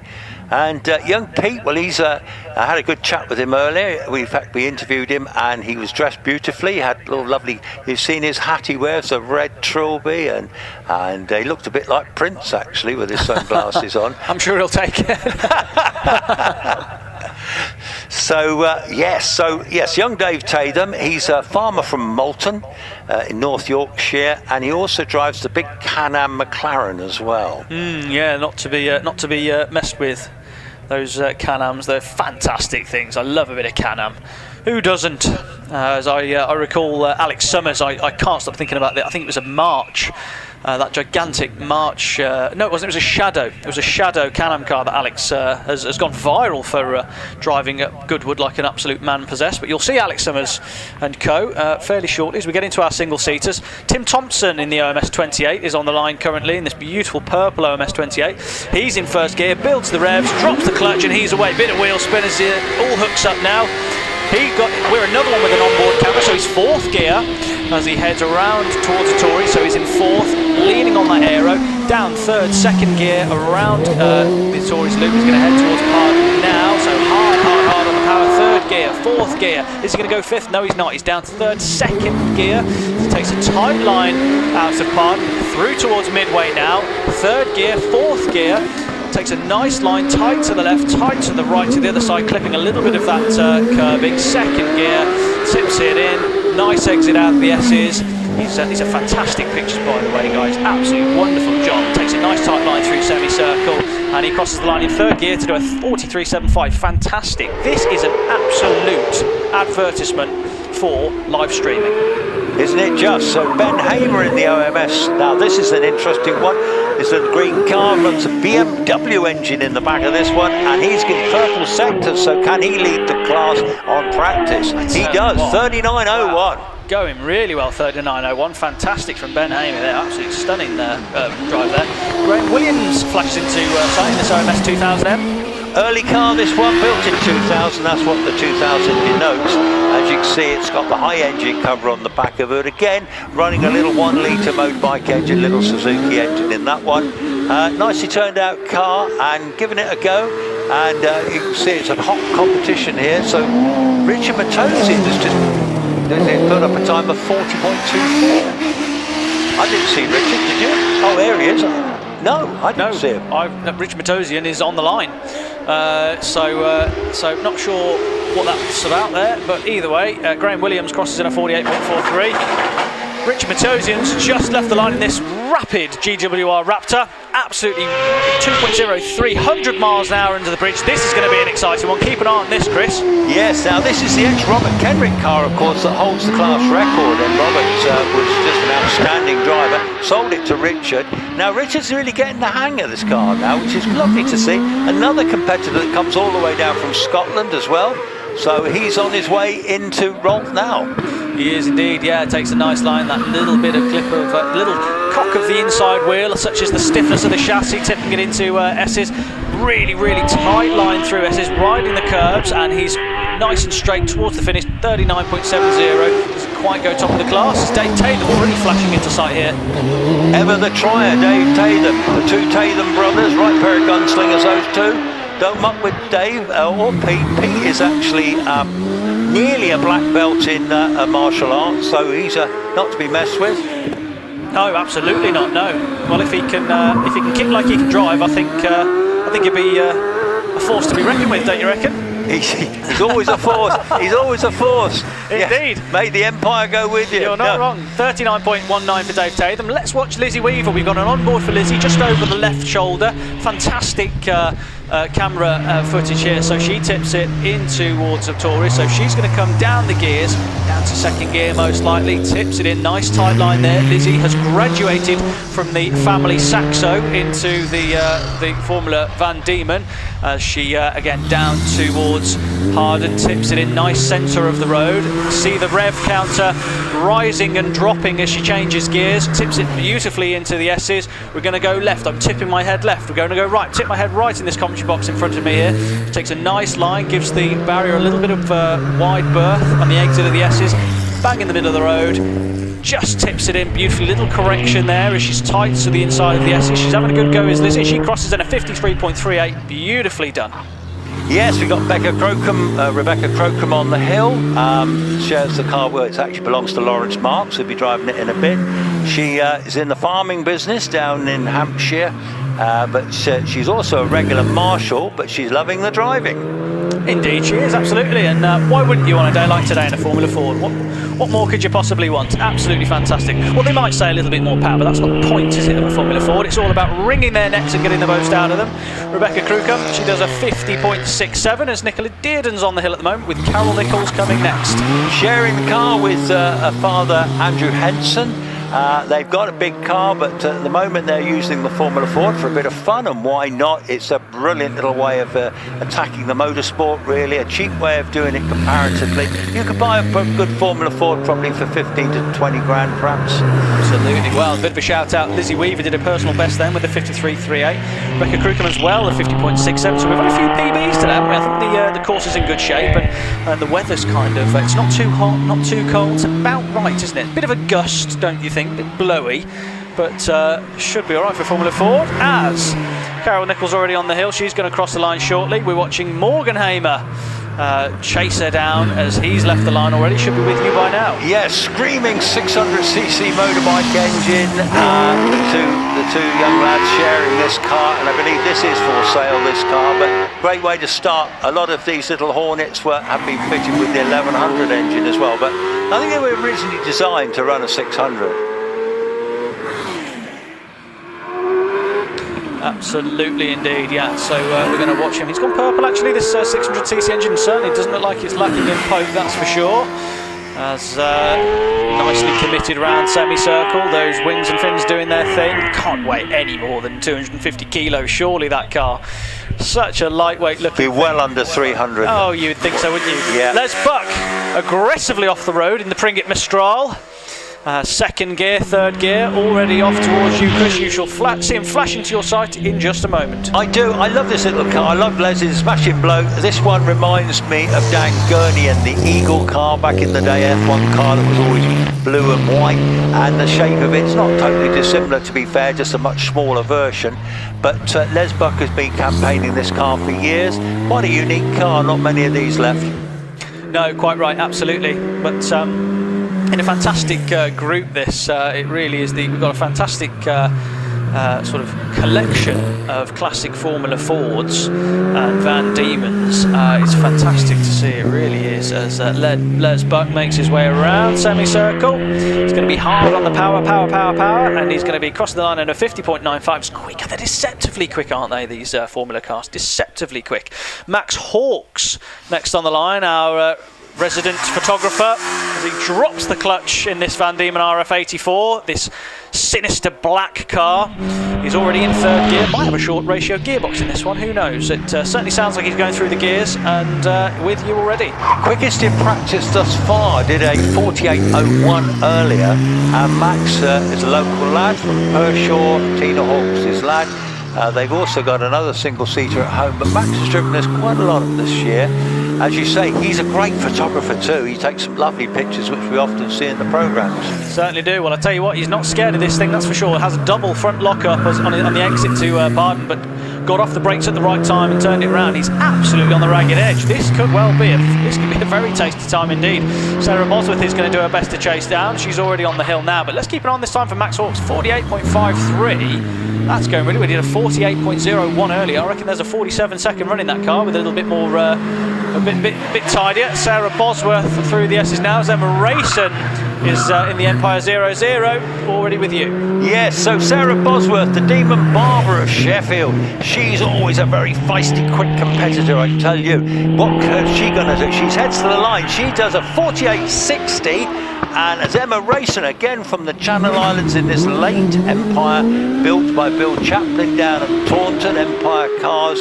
He's not a big outfit, but produces some fabulous cars, including Zach Zamet's incredible Empire Wraith. Yeah, absolutely unbelievable things, aren't they? As Emma exits the S's, she's heading towards semicircle now, takes a nice line actually. That car turns in beautifully. Looks like she's got a lot of confidence in that front end. 40.72, lovely time. Now, Luke Saunders is on the hill now. You're going to have to tell me a little bit about this car, Chris. Rainic single-seater. I don't know an awful lot about this car. I can't say that I've ever seen it before, so you're going to have to enlighten me if you can. But launch controls off the line beautifully. Exposed engine in the middle of this one. Tell me a bit about it if you can. Yes, it's again, he's from the Channel Islands. It's a Reynard, but it's got a Hayabusa engine in the back. It was built by Nick Skidmore back in the day, but he's had the car about 12 years, extensively improved it, and got into the runoffs in the Channel Islands recently. And in fact, I think he managed to come 4th or 5th on one of them in Guernsey. So a quick driver, but not so familiar with these hills. And that's completely understandable. I mean, the thing is, for a lot of people, you're good at your local hill, aren't you? You know these things as well as you possibly can. As Andy Greenan. Keep your eyes peeled for this, ladies and gentlemen. This will be a wild one. Luke Saunders costs us 45.88. Now, keep an eye on this. The Greeners are always super spectacular, as you can see, with the lock-up into Tories. Wow, aren't they fantastic, Chris? The Greenham brothers, well, yes, again, a pair of gunslingers, these two, aren't they? There's always a good battle between them. This is a 1600 booster, so it's got plenty of poke, hasn't it? And in their hands, I'm just looking through the S's there, nice lines. Okay, looks a bit bumpy through there, but anyway, all good so far. It is only practice, folks, but that doesn't stop them having a go. Heading up towards the finish already, I'll just call the time. He does a 39.66 for Andy Greenham. Absolutely. I'll tell you what, it was funny because the last time that we were here, I was chatting to the Greeners and they were saying that, I was saying, so, you obviously like to drive the car, it's very sideways and, very exciting driving style, and the rear end is kind of loose. Is that how you've set it up? And they said, no, we just can't figure out how to make it not do that. So I think they've made some changes to it. So they've driven through the setup challenges, but they've looks to me like through the later part of this season, it looks like the car is starting to be a bit more neutral. It looks like it's not kind of wagging its tail quite as much as it once was, as dramatic as it was. I mean, goodness me, I remember watching the Shelsley Walsh runoff, and I can't remember if it was Andy or Adam, and it was completely sideways through Kennel. How they saved it, I've no idea, but barely lost any time. But it does look a little bit more manageable. Whether that's them driving it differently or whether they've got on top of a setup change, I don't know. We'll have to do some more investigative journalism tomorrow, but but it looks less sideways than it once was. I think they always drive it sideways. They just go for it, don't they? And I don't think they're that worried about how it's handling. They just go for it, you know. And a lot of these modern cars, I was talking to Nigel Pitt earlier, and that Delaro said that since he's got the OMS at home, and he said that, you know, it's so much more sophisticated in the setup and the computer setups they have to put on them, whereas his earlier OMS didn't really have any of that, so much easier to sort of set up because there wasn't much to do. But these modern cars like Wallace's car and people like that, the big Goulds, they spend hours on those laptops fiddling about with them, don't they? Well, yeah, absolutely. But I mean, the thing is it's a game of fine margins at that level, isn't it? You know, it's there's so much adjustability in those cars, and it's the best of the best. So setup changes are important, but obviously they've got such a large amount of horsepower that it's a very important business to have that car set up to how the driver can drive it, you know. But yeah, it was fantastic, really. I mean, I was chatting to a couple of. I was talking to Wallace earlier. Actually, I got a nice chat with Wallace, and he was telling me, because I've never, you know, for those at home, and to be honest, for me as well, it's good to remind myself. It's always really interesting to hear from the people that run these cars and live and breathe them exactly why they're different, because you may go down in the paddock and you may see a single seater and you may see, what's that one? It's a Gould GR59. What's that one? Well, that's a Gould GR59 as well. And what's that one? Well, that's a Gould GR59 as well. Well, what makes them different? What sets them apart? Because they're all custom made to how they've been ordered. But Wallace is running a very well developed, very interesting engine in his, and he revs to 14,000. I didn't know that Wallace's car revs for 4,000 RPM higher than the others, which is why it sounds so different, because I wasn't sure if it had a completely, you know, different thing altogether, which obviously it does, but it's just, it makes a lot of sense. Yes, I will tell you something. Alex Summers' car is the highest revving of those V8s. Well, yes, no, well, his is, yes. Yeah, sorry, I was talking specifically about the Judds, but yeah, Wallace's car. Yeah, but Wallace's course is a Cosworth rather than a Judd. Rather than a Judd, exactly. Yeah, exactly. So, you know, to be fair, it is a beautifully developed engine, isn't it? Oh. A bit like the Dave Uren engine, of course, in the back of his. Those Cosies, they done half rev, don't they do. They're fantastic. Right, up and running. Donald from Flesher in the OMS 28. Lovely car, this. And in that fantastic Cadbury's purple kind of colour, as we get an onboard with Jonathan. Now this is going to be a good one. Let me talk you through this. Launch, gone, first gear, we're away, second gear, third gear. He's doing 94 miles an hour into the bridge, takes a nice line, lots and lots of commitment through towards the Tories. He's going to tip it into a Tories loop, all on the lock, as much lock as he possibly can to get around. A little correction of oversteer. He's going to be hard on the brakes. He's going to tip it round into Pardon, and he's going to be flat to the boards through midway. We've also got an onboard as well for Paul Jones' car, which is coming next, which is great, so we'll talk you through that as well.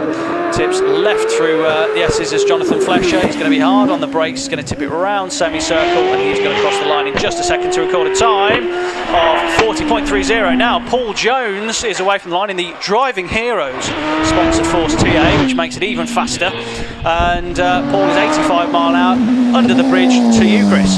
Yes, he is.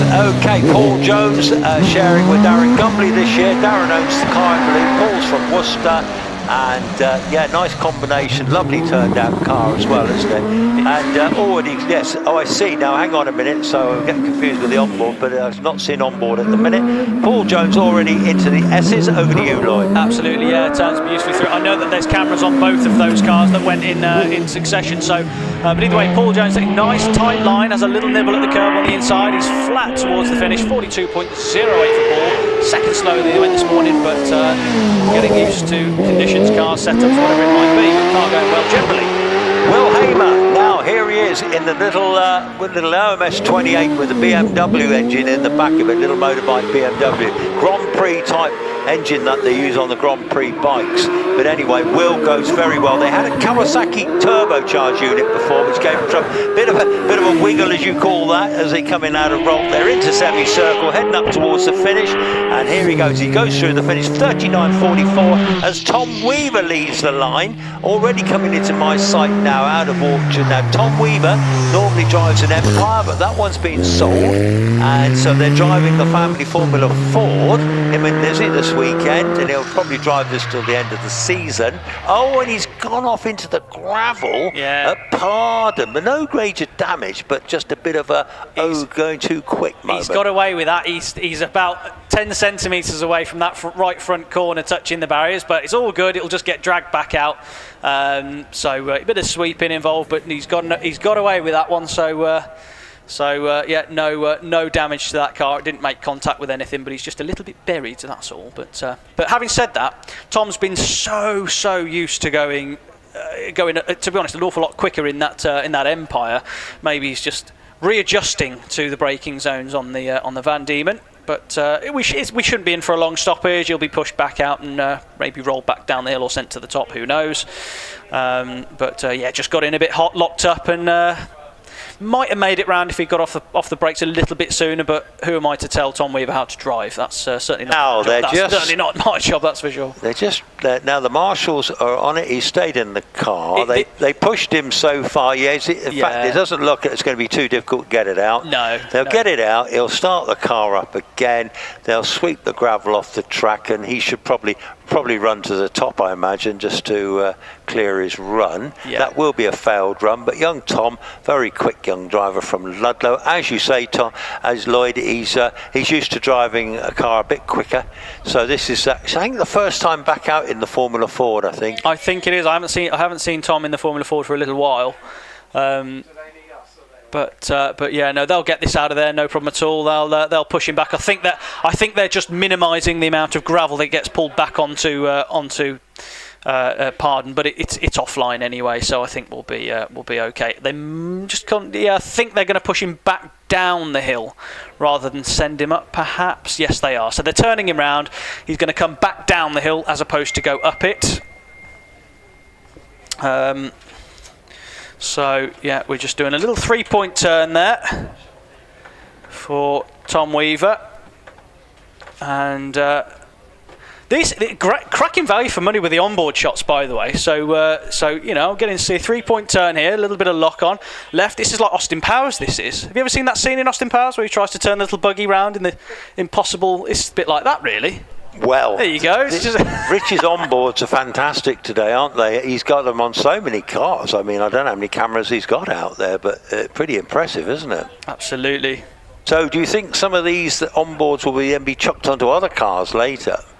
I think the cars that have got the onboards are on for this weekend. I don't think anything. I think we've got Paul Jones, we've got the Flesher car, we've got Bainbridge's car, we've got Matthew Ryder got one on his, on Sean, him and Sean. I think they've got an onboard as well. I can't think of any others. I mean, there's only so many cameras. Alan McDonald has got one as well. So but we're just watching this one of Tom Weaver, which is great because it's probably about as quickly as you're going to see a Formula Ford driven. But he's just heading back down through the grass, which is the right thing to do because obviously there'll be a little bit of gravel that'll be coming off the car. So that's not brought any gravel online for those listening. So there's no gravel on the entrance and the braking points to Pardon. So that'll all be fine. He's carried on the grass too, isn't he? He's carried on the grass. So is he actually freewheeling, or has he got the engine running? No. I think he's freewheeling, but I think he's freewheeling anyway. But either way, it makes a cracking lawnmower. Well, yes, indeed. The grass has been cut this week too, as you notice all around. It's absolutely lovely, isn't it? Well, you do a bit of work here, don't you? Well, I absolutely do on a Thursday, but I'm not responsible for the grass this week. That's done by some contractors who've been all around the place and done a fabulous job, haven't they? It looks great. Prescott never fails. It's such a pretty place to come and spend a weekend. We have got some of the most beautiful locations, haven't we, to do what we do, which is, we've got Wiscombe Park, we've got Shelsley Walsh, Prescott. We've got some beautiful places to do this. But Tom's made his way back to the paddock. I'm sure someone at some point will make a meme about him turning around at Pardon. So hopefully, Lizzie, if you're watching, you've got a job to do that. It's quite funny. Lizzie would be laughing, I think. I think Richard would probably have a few words and have a laugh. You know, I'd imagine so. 1-0. He was. Richard was telling me just before lunch, actually, that obviously he's been. In fact, there he is now, just sort of saying, "What do you do there, son?" Well, Dad. Well, Dad. Well, Lizzie, there's Lizzie. Hey, she's saying, "Were you blooming?" Whatever. Now she's smiling now. Love it. Yeah, all happy again in the Weaver household. That's lovely to see, isn't it? Yeah, absolutely. Yeah. Richard looking very cool in his black shades there, isn't he, actually? But Richard, of course, very capable driver himself as well. There's young Alex Coles there as well in the background in his shades. You've started a trend here, Lloyd, haven't you, all you young fellas? Hey? Me, you starting the trend? Yeah, man, it's you. You got your beautifully coiffed hair, haven't you? And your designer clothes and this, that and the other, and your designer shades. I wear the same thing every single day because I can't be bothered to go shopping. I am the least designer person you'll ever see, if I'm Now, honest. I saw you all dressed up recently for a wedding. Oh, You look well, very yeah. smart, you and your good lady, yes. Yeah, what can you do? I know. Well, we'll talk you through these next couple of cars before I hand back over to Mr. Druitt. We'll have a little look at. Let's just talk you through Alan Warburton's run, and then we shall have the return of Mr. Druitt. Alan clicks it into first gear, drops the clutch, bangs it through second, third, fourth, fifth, 2.12 off the line, super quick, 102 miles an hour. Now this car is absolutely on rails. Super quick is Alan, father of David Warburton. Over to you, Chris, and I'm going to hand over to Chris Druitt. Okay, yes, so Alan Warburton, he's recently rebuilt this car because unfortunately he had a bump at Shelsley, quite a bit of damage done, and he went and got all the parts from Gould, and he has personally rebuilt the car, which very clever chap that he is. But anyway, already he's through the S's now, heading up towards the semicircle, which is a scary bit towards the finish now. So he's heading up. What sort of time's he going to give us? He does a time of 40.13. Richard Tunnicliffe has just left the line in the Empire Evo 3. This is a 1 litre turbo car, little 1 litre bike engine. He's a garage proprietor from Wells in Somerset, and he certainly knows how to fix them. He had a bit of a fluff coming out there. He's coming out the corners, a little bit of a fluff on the tight bits. Maybe the turbo's not picking up quickly enough. Hi, Chris. Hello, Chris. Welcome back, sir. Welcome. Thank you. Alan Warburton, I don't know if you've announced this, 40.13. Jason is in the S's in the semicircle and coming up to the finish, 39.97. How about that? Excellent, excellent. Now we've got a Formula Ford on the hill. This is Lawrence Marks. Again, this very good little batch of Formula Fords. Very well matched. Currently, I think Max Hawkes is leading the way in that. He's already round Pardon and heading up towards the S's. Here he is on our screen. If you've got a screen to watch, if you're on the live stream, welcome to Prescott. On your screen, Lawrence Marks just out, has finished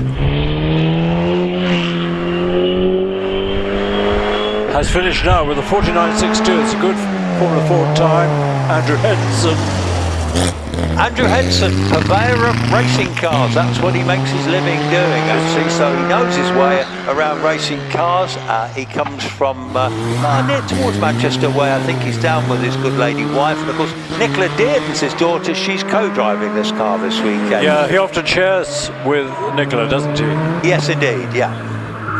So neat run through the S's. I have the advantage, Chris, that I can see on screen the lines they're taking. Well, you probably can as well. Yes, I can actually. I'm very luxuriously appointed up here now, Chris. Brilliant. So very nice indeed. John Stockley from Cardiff here. He's in a little Force PC with a Hayabusa in the back. Little high revving motorbike engine. Plenty of those on the hill today, isn't there? Yeah, Andrew Henson, good time 48.88. Here's John Stockley. Rounding semicircle, this is going to be a very good time indeed. Wow, 40.66. Here comes Mark Schlanker in the ex-Einem Price Force. This is a 1600 Busa running on methanol. He was in the 1100 class till last year, but he bought this car off Einen, who's probably looking to come back into single-seaters. So, yeah, Mark Schlanker already in the S's, Chris.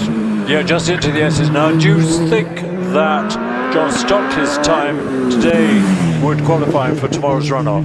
No, I don't think so, because in this category, Dave Warburton did a 37.55. Oh, yeah. So I fancy he'll be close but not getting there, because once the big boys come to town, then it'll be a different ball game. Mark Schlanker, 40.58, another good time. Nick Saunders Here he comes now from the Channel Islands. Yeah, the Ray Nick, as they call it. Reynard with a Hayabusa in the back. 12 years of development into this car. Got as high as 5th in the runoff at Guernsey this year. So very capable car and driver. Yeah, heading into the S's, time in the 25s. That's a good time. And the line, immaculate line through the S's. On his way into semicircle, hardly a lift going into semicircle. Good time, 40.04 is absolutely brilliant. So we're in the 1100 to 1600cc class. Just left the line as Adam Greenham, one of the Greenham brothers. My goodness me, they're always very rapid. Here they are in their little 1600 booster engine Empire, well turned out car indeed. I can't remember who owned the car before them, but either way, they're certainly making it sing, aren't they, Chris? They are, and they take a nice line through Pardon. Let's see what it looks like in S's. Well, it's pretty much on the limit, but neat and tidy. This will be, yes, under 40, 39.70. You'll be pleased with that. On board with Darren Gumley. Take us away, Chris. Well, a couple of gear changes down into Entours, then it's downhill, so lots of burst of vicious acceleration. Now this is a very deceptive corner. It's very easy to get it wrong, but he got it just about right. And into the S's. Luckily it's dry. The S's are lethal when it's wet. And foot flat to the floor, rounding semicircle.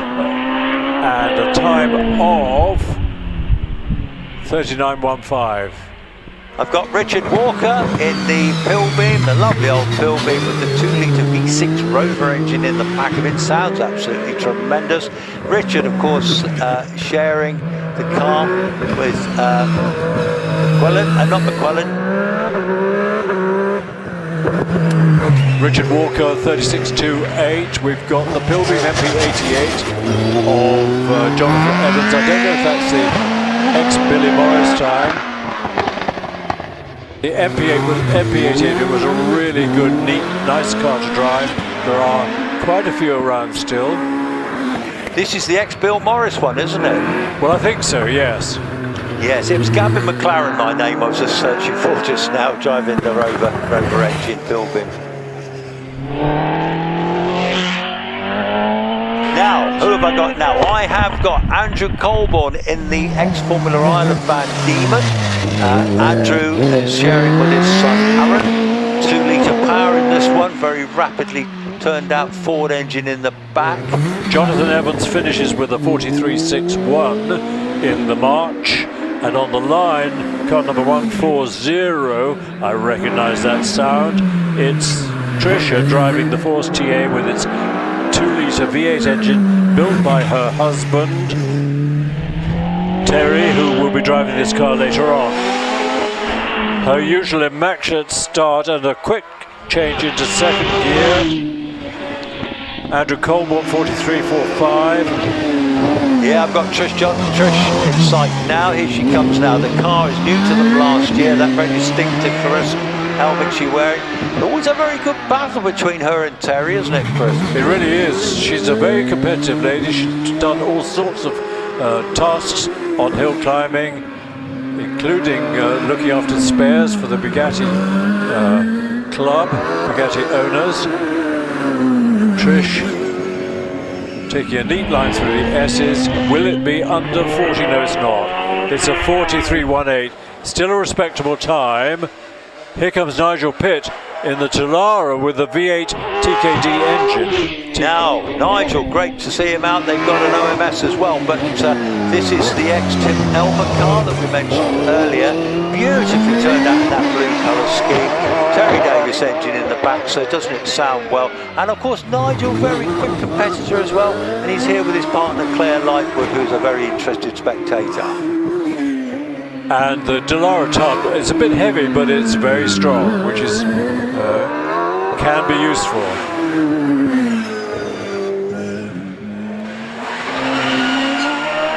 So up to the finish, Nigel 41.13. Tony Cotton has just set off the line with a 2.38. That's pretty good. 77 miles an hour at the speed trap. Nigel Pitt, 98 through the speed trap at Bridge, is really brilliant. Yeah, here's Tony Cotton's come back to the sport after a little break. He's got a Delara as well. This one's in green. Nicely turned out car, actually. He's been circuit racing. Oh, has he?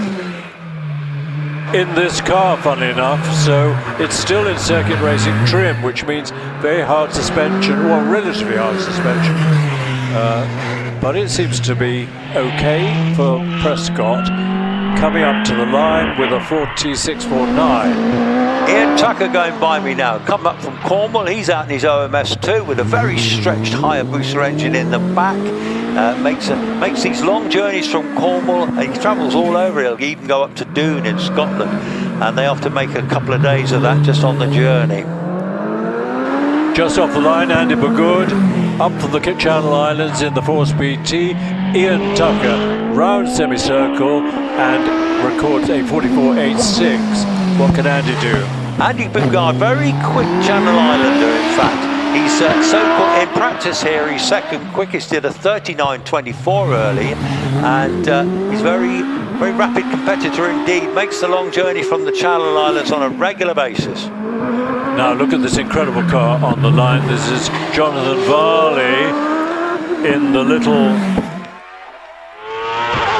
Predator built in Scotland. This car had a Formula 1 engine for a time, which was never successful, but it's been hugely successful in the hands of Jonathan.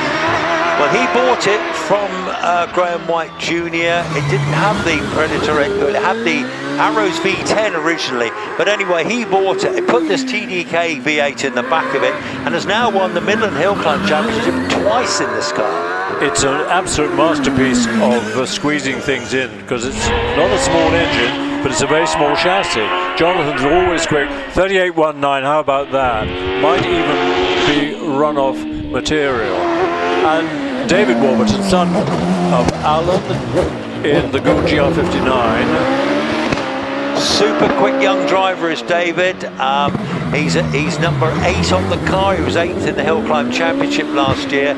This one was the development GR59, and it's got the 1600 booster engine in the back. A very nice run through the S's, really on the limit, and semicircle as quick as you can do it. 37.69 for David Warburton, definitely run-off material. On the line, James Chalmers, son of John, in the family Rult ex-Formula 3 car, actually unique. It was the only one they built. I remember you telling us about this up the road, and this one reminds me of an F1 Mercedes back in the day, that lovely, the silver arrows, isn't it? This one runs a turbocharged booster engine. It's got a huge amount of horsepower from that 1400 engine, about 400 horsepower, well-driven car. What can he do? Well, he's into the S's in the 25s, coming out of them in a 29.38, up to semicircle. Could be under 40 seconds, no, not quite. 41 exactly for James, but of course today's practice, there's no point in putting brand new tyres on and expecting to go crazy. Kelvin Broad in the Force TA Mistral. Yes, now this is the car that Alex Coles will be driving shortly. This car has been very quick. Again, this is only a 1300 booster in it, but it does have a supercharger on it. And it's a very well set up car actually. And Kelvin, since Alex has been on board with this project, he's really upped his game, I think. Great to see. Paul Hames has got a similar engine, and it's producing, knocking on for 500 horsepower or more. Kelvin round semicircle. 40.58. He'll be cross with himself, only half a second outside the 40s. On the line, car number 151. Where is he? Peter Tatham, OMS 28. He's quick. He's extremely quick. And the OMS, renowned for its road holding. Well, this one, of course, is a booster again, but it's got a little supercharger on this one. Running on methanol, you'll see the orange sticker on the rear wing. Pete Tatham's living locally, though. He was Dave Tatham's brother. They come from Bolton in North Yorkshire. And of course, George Tatham was their dad, and he had the big McLaren that Dave Tatham sometimes drives. Wonderful car, Can-Am car that never saw a circuit. It was always a hill climber. Pete heading for the finish. 41.66. Paul Hames. Now, Paul has got a lot of grunt in this little engine. Again, supercharged, turbocharged, I beg his pardon. 1300 Hayabusa. Yeah, regular runoff contender. Number 10 on the back. He was 10th in the championship last year. Paul is, well, a bit of a software computer man from Berkshire, I think. And anyway, goes very quickly, slowed right up there going into the S's. He was a bit too quick into the S's, had to jam the brakes on, realised that the time had gone and has slowed right down, which is a shame. But he's got all tomorrow morning to qualify, 43.08.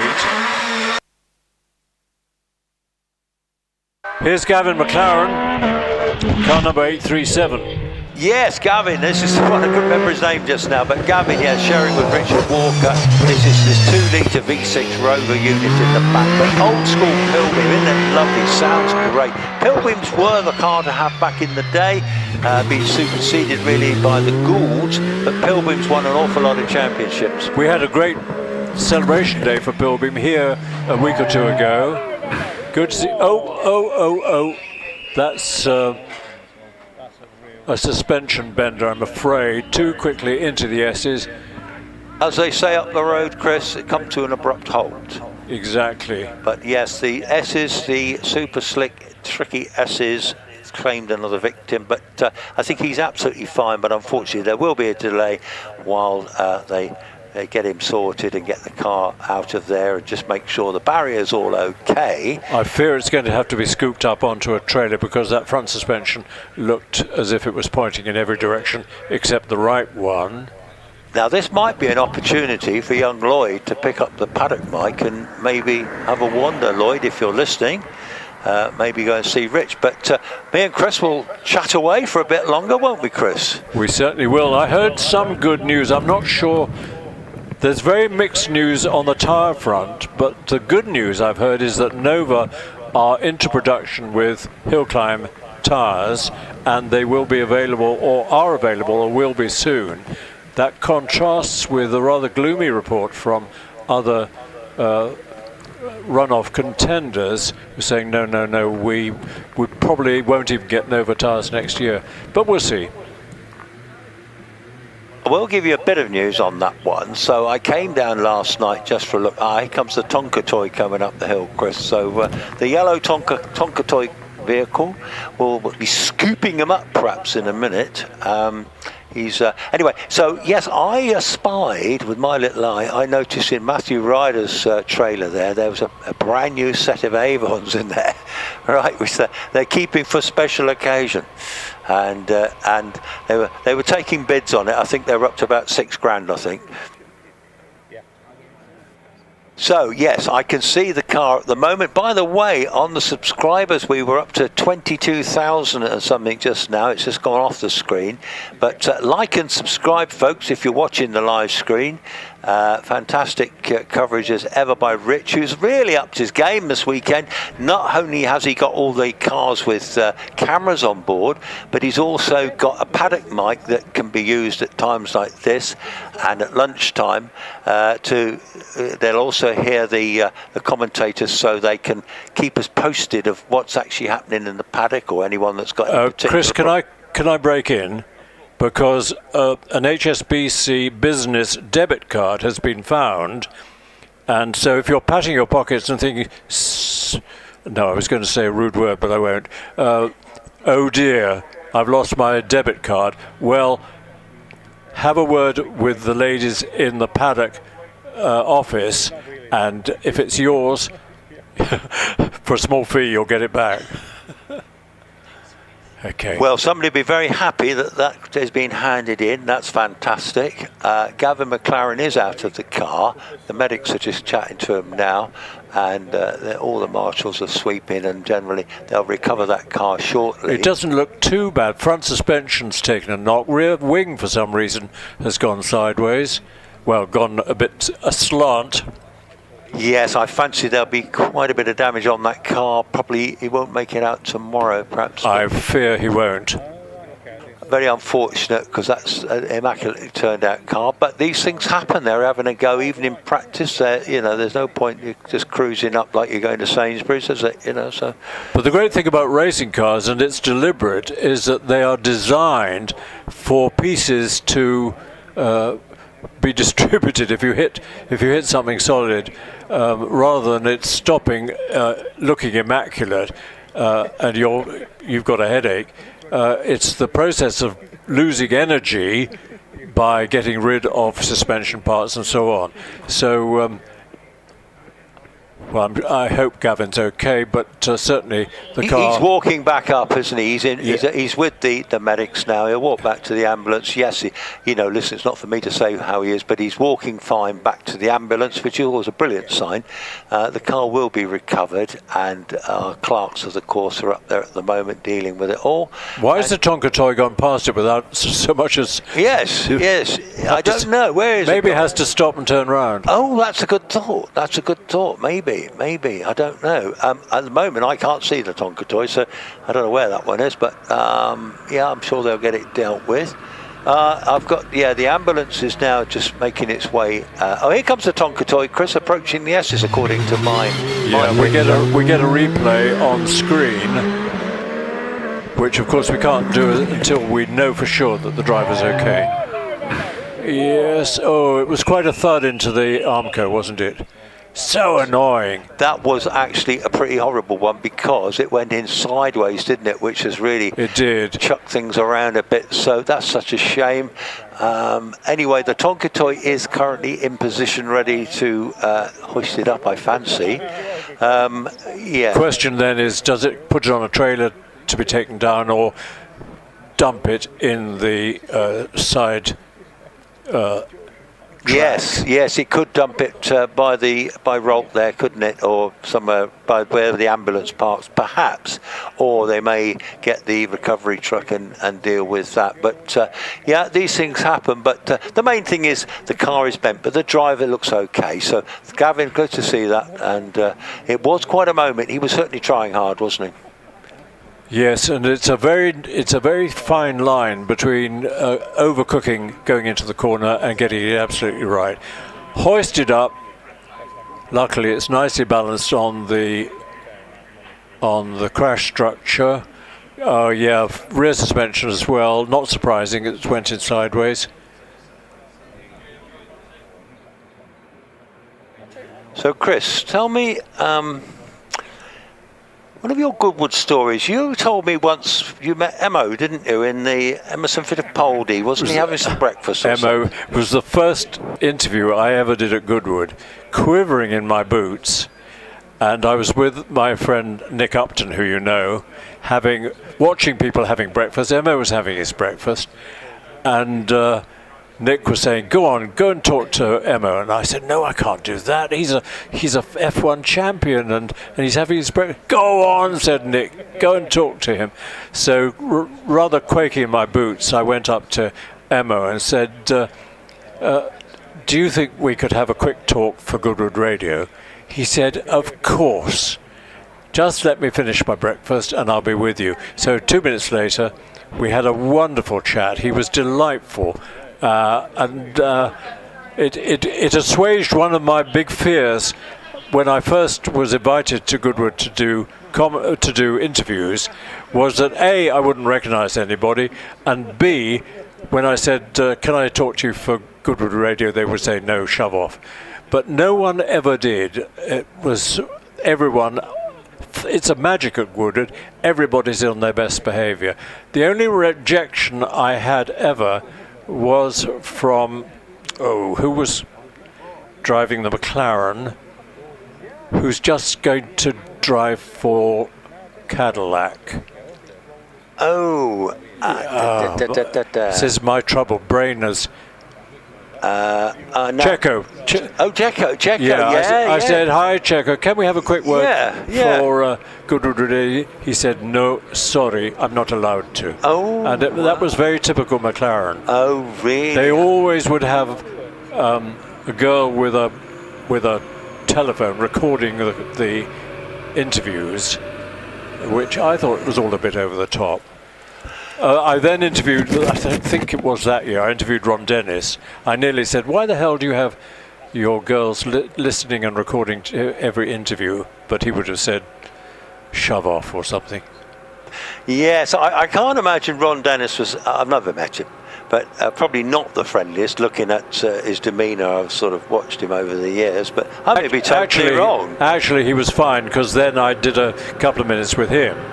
And he was polite and amusing and of course informative. Oh well, that's good to hear. So now the pill beam is still on the Tonka toy, but it's going round semicircle now, Chris. So it's going to go all the way back to the paddock. Well, I kind of think it probably will. Yes, That's I good think news. so. Yeah, that's the quickest way of doing it. Let's hope the barrier isn't distorted and looks as if it's okay. Yes, I think they'll get it back down and then they'll assess everything. But at the moment, the marshals have nearly finished just tidying up there. One of the course cars is just there, the white Isuzu thing. And I think we'll be back in action before too long. This is practice, folks. This is the first day of practice. Tomorrow will be well, there'll be time runs, obviously, after the first practice run. There'll be 2 runoffs for the tin tops through the day and 2 runoffs for the British Hillclimb Championship cars in the Midlands. So that's a pretty exciting day. It's going to be, we don't know what the weather's going to do. They're looking at the forecast, Chris. It's a bit like that, isn't it? Well, it's looking more optimistic. Earlier in the week, they were busy saying it's going to be raining all day. And then I think it was on Thursday evening, they started to change their tune. And they had a picture of the clouds working their way north and leaving the south of England and the Midlands with a cloud-free sky. So keep your fingers crossed, because it may be that we have weather tomorrow as nice as we've got today. Let's hope so. Well, if we do, that could be absolutely amazing news, really, because we will see the fastest cars giving it everything. When it's wet, of course, it lets in smaller engine cars, of course, and people like Alex Coles would be rubbing his hands if it's wet. He's doing rain dances in the paddock as we speak. But, however, the big Goulds, they seem to go so well up here, don't they? Yes. I mean, this is when you look at the track, Chris, it's a very it's quite twisty, isn't it, really? And there's a lot of corners and slower corners, 2 hairpins to deal with, isn't there? It's interesting because Shelsley is a power hill. It takes a degree of skill, but you've got to grit your teeth and go. You don't lift at crossing and all that sort of thing. And into bottom S, people are going at 134, which is just crazy. Not me, I hasten to add. But it's courage, really. Lowton Park is a mixture of skill, because there's some very quick bits, and what's called a straight isn't a straight at all. It's very fast and curvy. But Prescott is mostly, well, obviously a bit of courage involved, but skill particularly, because, as you say, it's a twisty hill. Discovered by the Vintage Sports Car Club in 1937, and then they realized they couldn't afford to develop it as a hill climb course, and so they rang their wealthy friends at the Bugatti Owners Club and said, would you like to buy the Prescott estate? And the club said, the Bugatti Club said, well, yes, we would. And that took place very quickly. And so within a year, under the ownership of the Bugatti Owners Club, we were hill climbing at Prescott in the autumn of 1938. In 1939, the Bugatti company brought their works Grand Prix car here to be driven by Jean Bugatti. And then, of course, it all went wrong at the end of 1939. But with astonishing speed, we were back in hill climbing here at Prescott in 1946. And there was a young man with his brand new Cooper who had written to Shelsley to say, please can I have an entry in my Cooper 500? And they said, no, we've never heard of you, go away. So he wrote to Prescott, and Prescott said, yes, of course. And that young man's name was Sterling Moss. Oh, wow. So how old would Sterling have been then, Chris? 18, I think. So tell us, back in the day then, so the Cooper 500s and the like, they were like the time of the fastest things on the hills, weren't they? Well, they were when you put an 1100cc engine in them, but the fiercest competition was in the 500 class. And the original Coopers, the very early Coopers, do you know how they were made? No, I'd love to know. They took a Topolino, which was a little Fiat saloon car, front engined, of course, and they took the body off and took the engine out and all that sort of thing. They chopped the chassis in two and then re-welded it back to back. So you had they had two of them. They chopped two of them and they welded them together front to back. So you had the front suspension from one of them and the rear suspension from the other. And that suspension design hardly changed at all throughout the life of the Cooper 500s, because it was a transverse leaf spring front and back. And John Cooper and his father Charles came to that same meeting that Sterling was here at in 1946. 46, yeah. And for their first ever meeting, and unfortunately something broke. And they said, don't worry. And they went wandering around the local fields until they found a bit of derelict agricultural machinery that had a bit of suspension, well, a beam, a steel beam somewhere, which they said that would make a front axle. And they chopped it off, brought it to Prescott, did a bit of hammering and welding, and repaired the car. How extraordinary. I didn't know about that, the Fiat Topolino being chopped in half and back to back made a hill climb car. And so the 500 Coopers and then you said about the 1100s. So at what stage did the Bugattis, were they 30s cars, Chris? Yeah, the Bugatti company really didn't exist much after the war. Ettore Bugatti had a very bad time, and they had made some Type 57 chassis, and after the war those were rebodied with more modern bodies, but that was the end of production for Bugatti, and they just realized, and the tax situation in France was just ridiculous for luxury car manufacturers, so a lot of French famous companies just went out of business.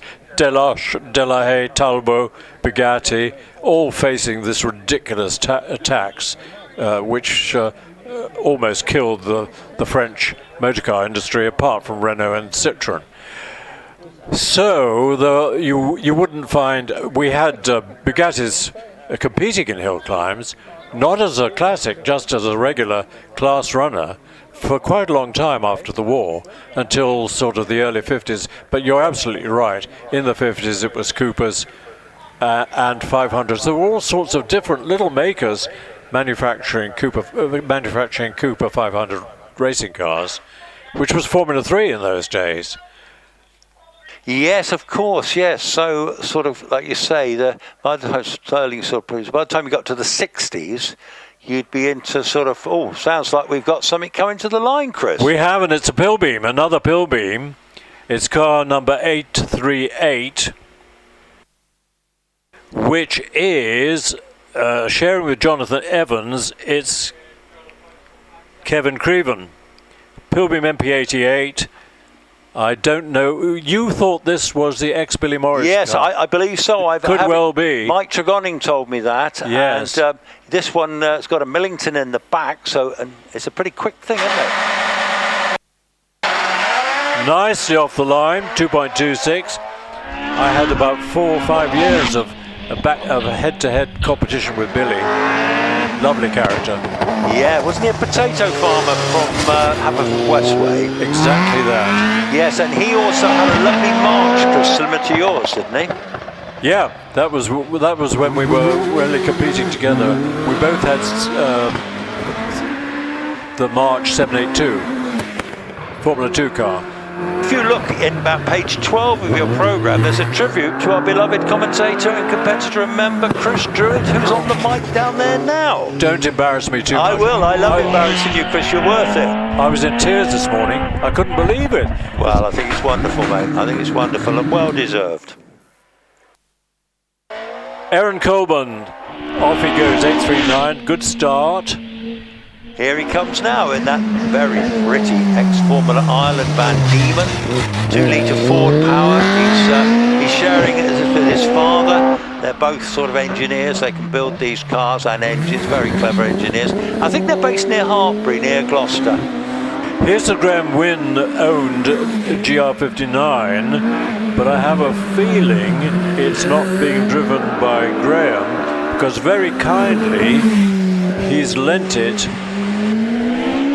to Terry Graves. He has. Terry turned up with his GR55, attached the warm-up device to get the water nice and warm and the oil nice and warm, and to his dismay found a trickle of water trickling out, and so had to scratch. And Graham immediately said, well, share the GR59. And Terry is really loving this experience. Highly experienced driver, 2.5 off the line. He will be taking it pretty easy, but nevertheless, he's going quick. He's loving it. Terry Graves is our electrical tractor from Cornwall. He's been doing a heck of a lot of work here recently on the CCTV cameras and stuff like that. But Graham Wynne's car, this was driven by Scott last year, and Terry hasn't driven this car before, so it's great to see, isn't it? It is. Now, what sort of time can Terry put up? If it's in the 30s, it's very respectable indeed. 40.38. That's considering he's never even sat in the car. Here's Dad Summers, Richard. The Summers family have been hill climbing since 1919, I think. Well, this particular car, this is the one built by the Summers family, the home project. They produced a hill climb car that's got into British runoffs, which is an incredible achievement. And believe it or not, they're building another one.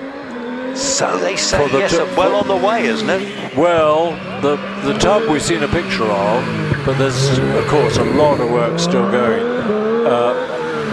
Alex is hoping, fingers crossed, that he could be out next year, but we'll see. Time 42.88 for Richard. Alex, who's a very skilled engineer, has really convinced that the new car will have really up-to-date aerodynamics. It'll be lighter than a GR59, so keep your fingers crossed, A, that it comes out, and B, that, as expected, it will be really competitive. Here's Bernard Kevel in the OMS 28 with a V8 TKD engine. Yes, Bernie sharing with Simon Andrews this OMS. It's a proper thing. Often they drive a Formula 4 when this one's poorly, but this is not poorly anymore. It was recently, but they got it going. He's on round semicircle, and he'll be followed by Sandra Tomlin. But Bernard and his partner are not in the first flush of youth. Here's Sandra. I haven't seen Oliver in this car, but I'm sure he will be later. Yes, he is. He is here and driving this weekend. This is the car she bought for herself. This is a 2013 Hillbeam. 4 litres of Judd power in the back of it. Sandra, very experienced driver indeed. And do you remember her back in the days when she had that Tigger, Chris? Yeah, I do. Sandra, I managed to upset her by saying, hello, Granny. every time I see her. But she's a very fast granny, 43.9. Here's Mrs. OMS, Lynn Owen. They're building racing cars hand over fist. Still, I think have they made 200? Yes, they're in the hundreds now. OMS cars based at York. Steve Owens builds them, but he's also very keen on motorbikes as well. But anyway, yeah, it's great to see this car out. Little 2.8 V8 in the back, latest spec car. Lovely thing, isn't it? It really is. So it's got a V8. I think it's the first time that Lynn and Steve have had a big capacity engine. 46.53. Here's Terry Davis with the TKD engine built by her husband, Terry. This is Trisha. Oh no, it's Terry who builds the engine himself. Yes, it is, and this was new to them last year, this Force, but say he put his own engine in there, got his own authority in there, and very closely matched these two. Who will get the honours? So look at the moment. Terry is just ahead of Trish at the moment. Tricia is a lovely character, very helpful to everybody at hill climbing. 42.79. On the line is John Chalmers, dad, in this unique Rult designed for Formula 3, and he's joined this year by son James. Yeah, great to see that actually. Father and son combination, must be very proud. I do love this car. It's got a 1400cc motorbike engine with a turbo. It has certainly got in excess of 400 horsepower. It's beautifully turned out as well, isn't it? That silver bodywork on this, and quite a unique thing. Did you say that this was the only one made, Chris? As far as I know, it was. John, of course, was... hang on. 41.22.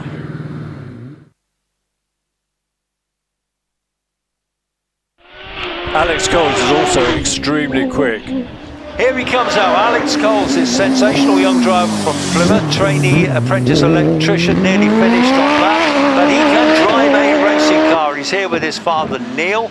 He's got lots of family support willing him on. He's praying for rain tomorrow so he can really mix it with the big boys, but in the dry he'll still put up a jolly good performance.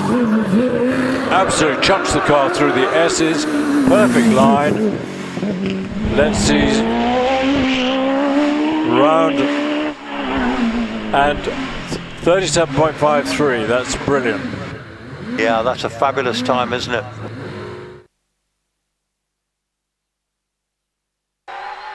Lindsay Summers, this is mum of the queen of the Summers family. Yeah, driving the car which she owns and lends to Alex every now and then. This is the car that won a runoff at Chelsea recently with Alex driving. Lindsay, extremely capable driver indeed, as are all the Summers family. Well, it's in the blood. Absolutely is. It's a very responsible job she's got, particularly the championship meeting, of getting the car nice and hot but keeping it away from the Armco. Let's see what time she puts up. 42.48. Excellent. On the line, Sean Gould, record holder still at Chelsea Walsh. The Gould GR59 is an amazing car. The only access from the top is for the driver. All the rest goes in underneath, and we got a red flag. Don't ask me why. But the whole monocoque from front to back is one carbon fiber material, but the amazing thing is, although it looks like one single sheet of carbon fiber, it actually is made of 3 different specifications according to the job they're going to do. So the nose cone is relatively weak and designed to crumple if necessary in case there's an accident. Then there's a much stronger section giving strength and surrounding the driver for safety, and so it's a much stronger center section. Then at the back is another section, and this is designed to be heat resistant, because of course that's where all the heat is, with the engine, the gearbox and the transmission, but looking at it you just wouldn't believe that it was made of 3 different versions of carbon fiber. Just magic. I don't know if you're seeing it on your live screen, Chris, but I know there's a camera on board there. And are they setting it up? Because yeah, because suddenly it all went weird. The 2 Clarks there, just Sam Walker. Anyway, Sean has got his visor down. Now this one, Chris, is got the camera on board, so if it is, take it through. Well, there you go. Sean must have been listening to you. Proper traction control and launch control, so watch the start. It might even be in under the 2-second mark, which would be fantastic. Off the line in 2.08, and the speed is 103. That's as quick as anybody through that speed trap. Late entry into orders, and then chooses his line at Pardon. And Roy Lane used to say a yard outside, a metre outside the inside, but Sean was hugging the inside bank. Now the S's almost had to back off a bit at the S's. Don't forget, this is practice. He's not going for a time particularly, but nevertheless it's a 37.4. It was a lovely, lovely view, wasn't it, Chris? And it was fantastic to watch. Yeah, well commentated. Lovely to see these on boards. Fantastic. Simon Jenks, Force TA. Yeah, this one's new to him. End of last season's had a few teething problems to deal with. He came from the Caterham school, actually. Had a very quick Caterham. But anyway, he took it into the big territory now, into the big single-seater, 2.5 litre V6. He spins it. Oh, he gets away with it. And yeah, but it's cost him a lot of time. I thought you said he'd been to catering school, and I was looking forward to having a sandwich. So, Simon, there's not much point in going crazy now. You've lost a second or so. But nevertheless, it's still practice. 41.38. Not bad. Paul Crute. It's a lovely sounding car. Its disadvantage is that it's powered by a 3-litre Rover road-going engine. No, I'll correct you there, Chris. It's a 3-litre V6 Jag engine. I beg your pardon, not Rover, Jag, yes. But he has come very slowly out of there. He's stopping. Oh, maladies. Did something fly off the car halfway round? Well, the marshals are walking up towards him, but I'm not seeing them picking anything up. But let's have a look. Paul Crute travels up from Cornwall, of course. He before he retired, he had a Renault dealership in Cornwall, and he's always driven these lovely racing cars. And I do like this one because although the engine is way down on power compared with some of the other competitors, it's a nice spec OMS. And it looks beautiful, doesn't it? It sounds great. And Jaguar cars are famous for their reliability. Yeah, so the marshals on the middle post are just standing there, but they... Oh, he was flagged. Okay, thank you. So he was shown a red flag. There were issues further up the hill. What they could be, I don't know. I hope that's not more of the track crumbling away between the finishing line and the return road. But the good news is that Paul and the car are still in perfect condition. Well, the car anyway is still in perfect condition. Yes, they'll get another run, won't they? They will. So yeah, the marshals are walking back on post now. So just a quickie, we're up to 22,214 subscribers. Like and subscribe, folks, that'd be fantastic. We've got a target of 25,000 before the end of the year. Well, that would be amazing, but at the moment, just keep like and subscribe. We hope you're enjoying the coverage. I've never seen such good coverage, Chris, have you? No, it's brilliant, and it gets better every time. The work that Richard puts into it is just amazing. Is the rally meeting going to be live streamed? will that add to our subscribers? Perhaps Richard tell us in our ear in a minute, young Rich. Hope so. That would be really good. He did it last year, didn't he? I think so. Oh, the word is yes, Chris. Brilliant. We might well get to the 25,000. Now, Harry Pick. Very quick pick this is, 159. This is the OMS 28.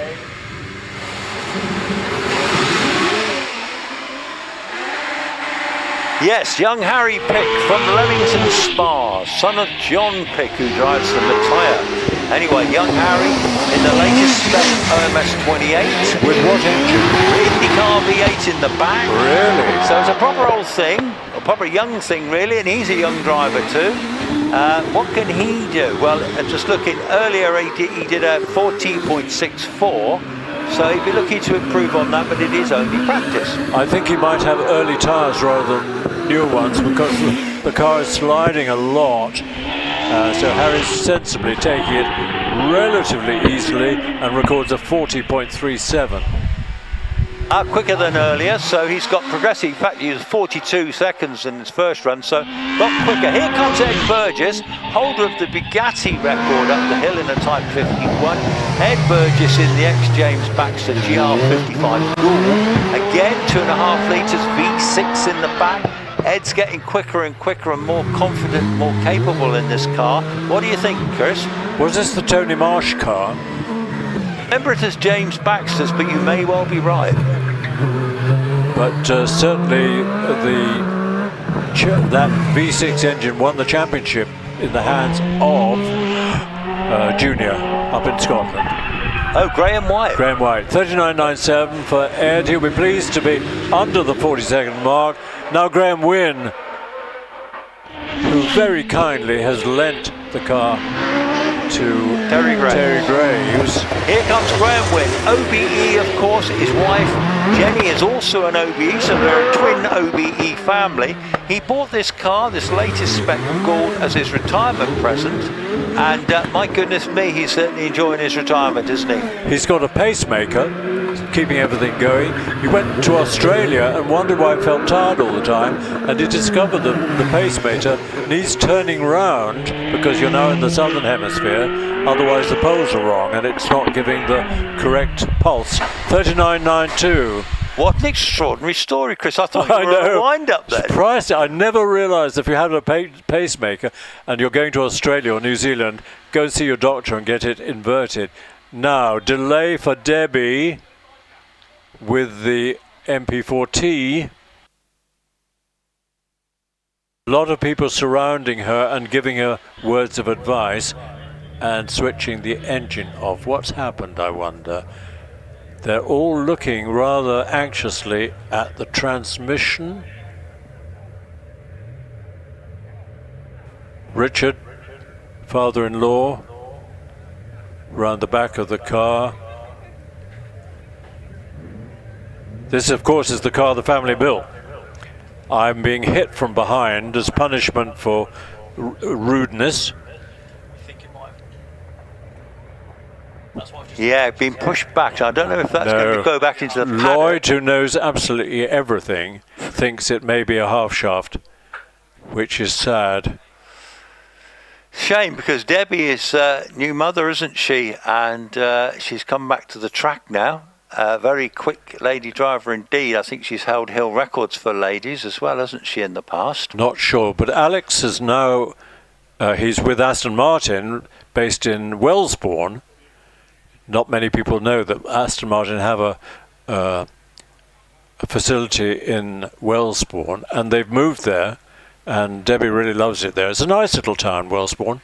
It's very nice. My sister used to live in Ashorn. Oh, that was nice. Road, yeah. The Ashorn boys made a fortune on computer games. They bought my sister's house.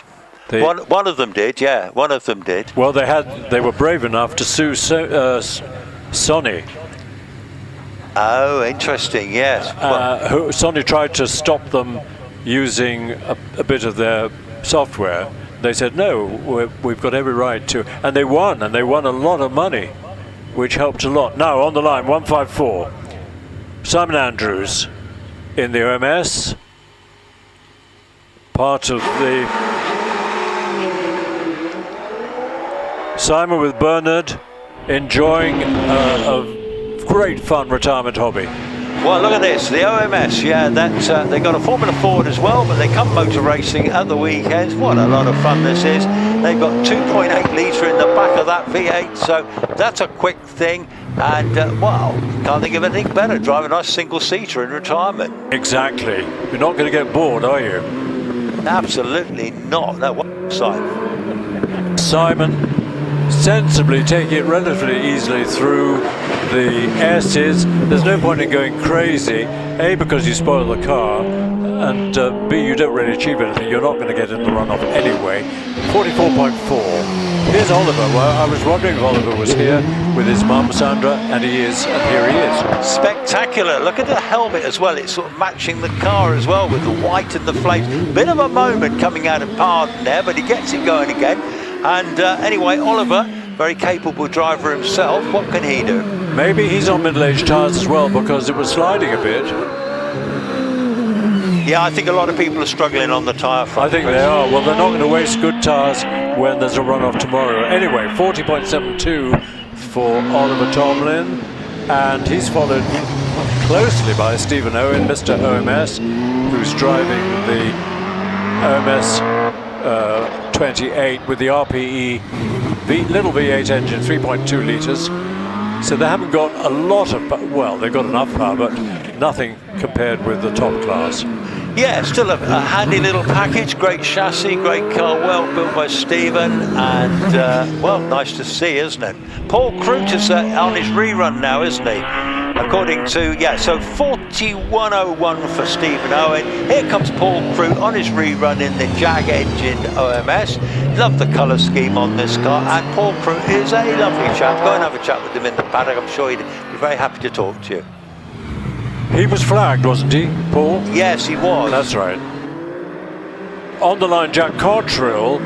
Now, Jack is really getting the hang of this car. Dallara tub, but the rest of it is DJ, and it's a work of art. It's slightly heavier than the Goulds, but it's strong, and that's what he wanted. But he's really getting the hang of driving it.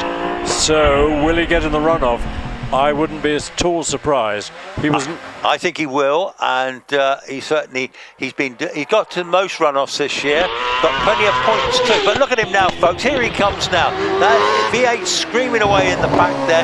This young, talented driver, in fairness, he is extremely rapid. Such a quiet lad round the paddock too. Very modest, quiet lad. But 107 through the speed trap. That's as quick as just about anybody. Again, a bit of a wisp of smoke from the front tyres. I do think people are struggling a bit with tyres. Let's pray that Nova get into real production pretty soon.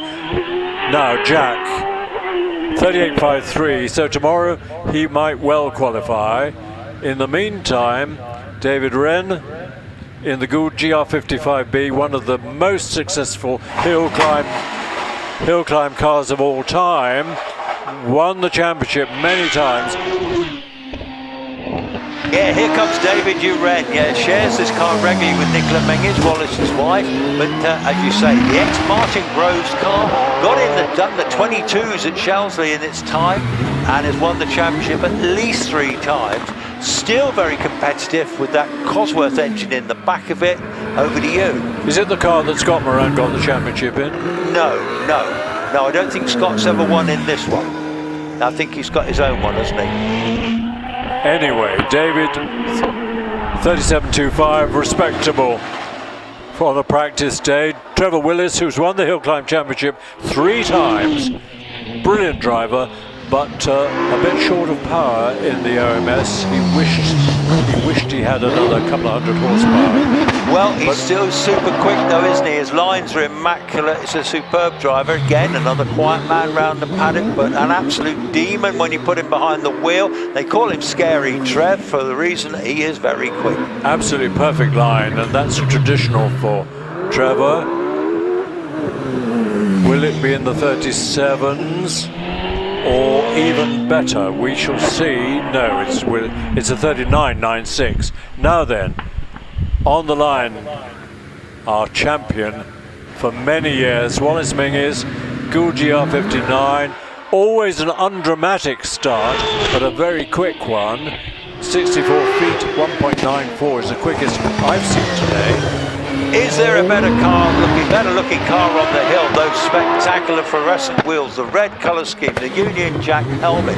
Wallace Mingus from Scotland. What a terrific driver he is, and a fantastic supporter of the sport, sponsors many things in the sport. Anyway, Wallace Mingus, can he win another Hillclimb Championship in this car? Don't forget the GR59 is 4 or 5 years old in design. Wow, he was a bit close to the arm code there, 36.58. So it could well be that other new cars will emerge from somewhere with better aerodynamics. In the meantime, here's one of the successful ones. This is Will Hall. Took a long time to get used to the car, but now he's really loving it and recording fantastic times. Now look at Will Hall, the beautiful colour scheme on this car, but more importantly, 4 litres of jet power in the back of it. Terrific driver, still very hungry to win a championship. He's come close in the past. And anyway, Will Hall, he's really dialed this car in now. What do you think, Chris? I think he's maturing nicely. He's very quick and he's loving this GR59. Will it be quicker than 37 seconds? We shall see. Yeah, 36.24. Excellent. Our quickest practice thus far. Alex Summers, champion 2 years ago, 102 miles an hour out of the speed trap at the bridge. Here he comes now, this very talented engineer, designer, can do it all, can Alex, but as a driver, he won a recent runoff at Shelsley Walsh, and to win there, you've got to be going some quickly, haven't you, Chris? Yeah, IndyCar engine revving to some enormous number of revs, makes a unique sound, and Alex really has got the hang of it. It's still a 36.99, so it's not our quickest time this afternoon, but I think it's second fastest. Yes, so he's in 4th quickest in practice, and it is practice. Tomorrow we do it all for real with time runs. We have a practice first thing, and then we're into time runs, and then we're into runoffs. It gets really exciting, folks. Come back tomorrow, please. Matthew Ryder on the line, our champion, current champion, had an awkward, almost a start, but then he wheeled it back and got it right. Look at this, on board with Matthew. Perfect line around Orchard. Nice late turn in to Torres. Bit of downhill for real speed, and then now, what line is he taking around part just about right? This is the scary part of the hill, because it's very fast and very easy to get it wrong. Absolutely perfect line through the S's. What about the final corner, and then a 36.89. 36.89. So not the quickest. Wallace Mingus 36.58. Well, that was good though. That was all our big bangers gone through there now. Yeah. Will Hall, the quickest in practice. So well done to him. Chris, we got a lovely car on the hill, a Lotus 51A. On the hill we have, and Amanda George is taken off in the beautiful Chevron. This is the Lotus 51. I'll tell you a funny story. Well, I think I've got time. Dennis Jenkins, famous journalist, borrowed a Lotus 51 on Christmas Day from Lotus, had them jury rig mudguards and lights, and on Christmas Day he drove it round the lanes of Surrey and wrote a road test on it. Oh wow, that's a grand story, isn't it? It's good. Yeah, well, lovely. Yeah. Here's Amanda. Amanda and her father Richard share this beautiful car, and they've had it, golly, how long have they had this car? 10 years, 12 years? Maybe more. Yes, beautifully turned out car, the Eiger Racing car. Martin Jones has just gone by me in his Brabham BT21, old school car, isn't it? I think it's got a Lotus twin cam engine in the back of it, Brabham chassis, very pretty thing. And Martin's a local man, very close by, isn't he? Amanda did a 50.52, 167 Andy Tippett I was going to tell you about this Brabham because it's got a very interesting history, but there was a noise outside which meant things were happening. Talk away, Chris, you got it on screen. Well, Jack Brabham wanted to build a Formula One for Grand Prix in that period when people were putting their wings on the end of very long sticks. Do you remember that? I absolutely do. The Lotuses. Yeah, Lotuses, and it ended in disaster in the Spanish Grand Prix in Barcelona. But this chassis was designed for that, and if you look at the front suspension, you'll see the holes in the uprights into which the sticks were meant to go. But it never worked, and they banned the long sticks anyway. And so the chassis was chucked in the corner and never used. And various people came, and who was it from Jaguar came and tried to buy it. Tried to buy a car from Brabham. Jack said, well, you can have that chassis that's in the corner. And so he bought it and put a Jag engine in the back, I think. But anyway, it's ended up with Andy Tippett. But it's interesting to have a look at the chassis and see the holes. And you ask Andy what the hell are those for, and he'll tell you the whole story. Fabulous. I'm just going to tell you now, Matt Clark, here he is, this super rapid Mini driver. My goodness me, he broke under 50 seconds on the last meeting for the first ever time. And who would bet against him doing it again? But maybe tomorrow, it depends on the weather. And you won't see a better driven Mini, will you? Nor an older one. This is a very early Mini. Understeer, wild understeer through the second part of the S's. Does he get understeer around? Yes, around the semicircle. But nevertheless, wow, 50.36. How about that? That's a great time, I tell you now. We've got Anthony Ward. This is lovely. This BMW 2002. This was one of the early cars BMW built as a saloon car, but turned into a sports saloon effectively. Yeah, then they turbocharged it. They did. That was a fantastic model, wasn't it? It was very early. With Saab, it was one of the first turbocharged saloon cars. The trouble was the turbo chipped in at very suddenly, and you weren't expecting it. You were halfway around a corner, and in came the turbo, and all of a sudden you were sideways. Anthony, 50.64. Good time. Now here's an interesting car. This is Ben Cross in the little MG Midget. Lovely turned out little car, driving this with his father. They're always indecently quick in this little car. Can they pull a surprise off this weekend?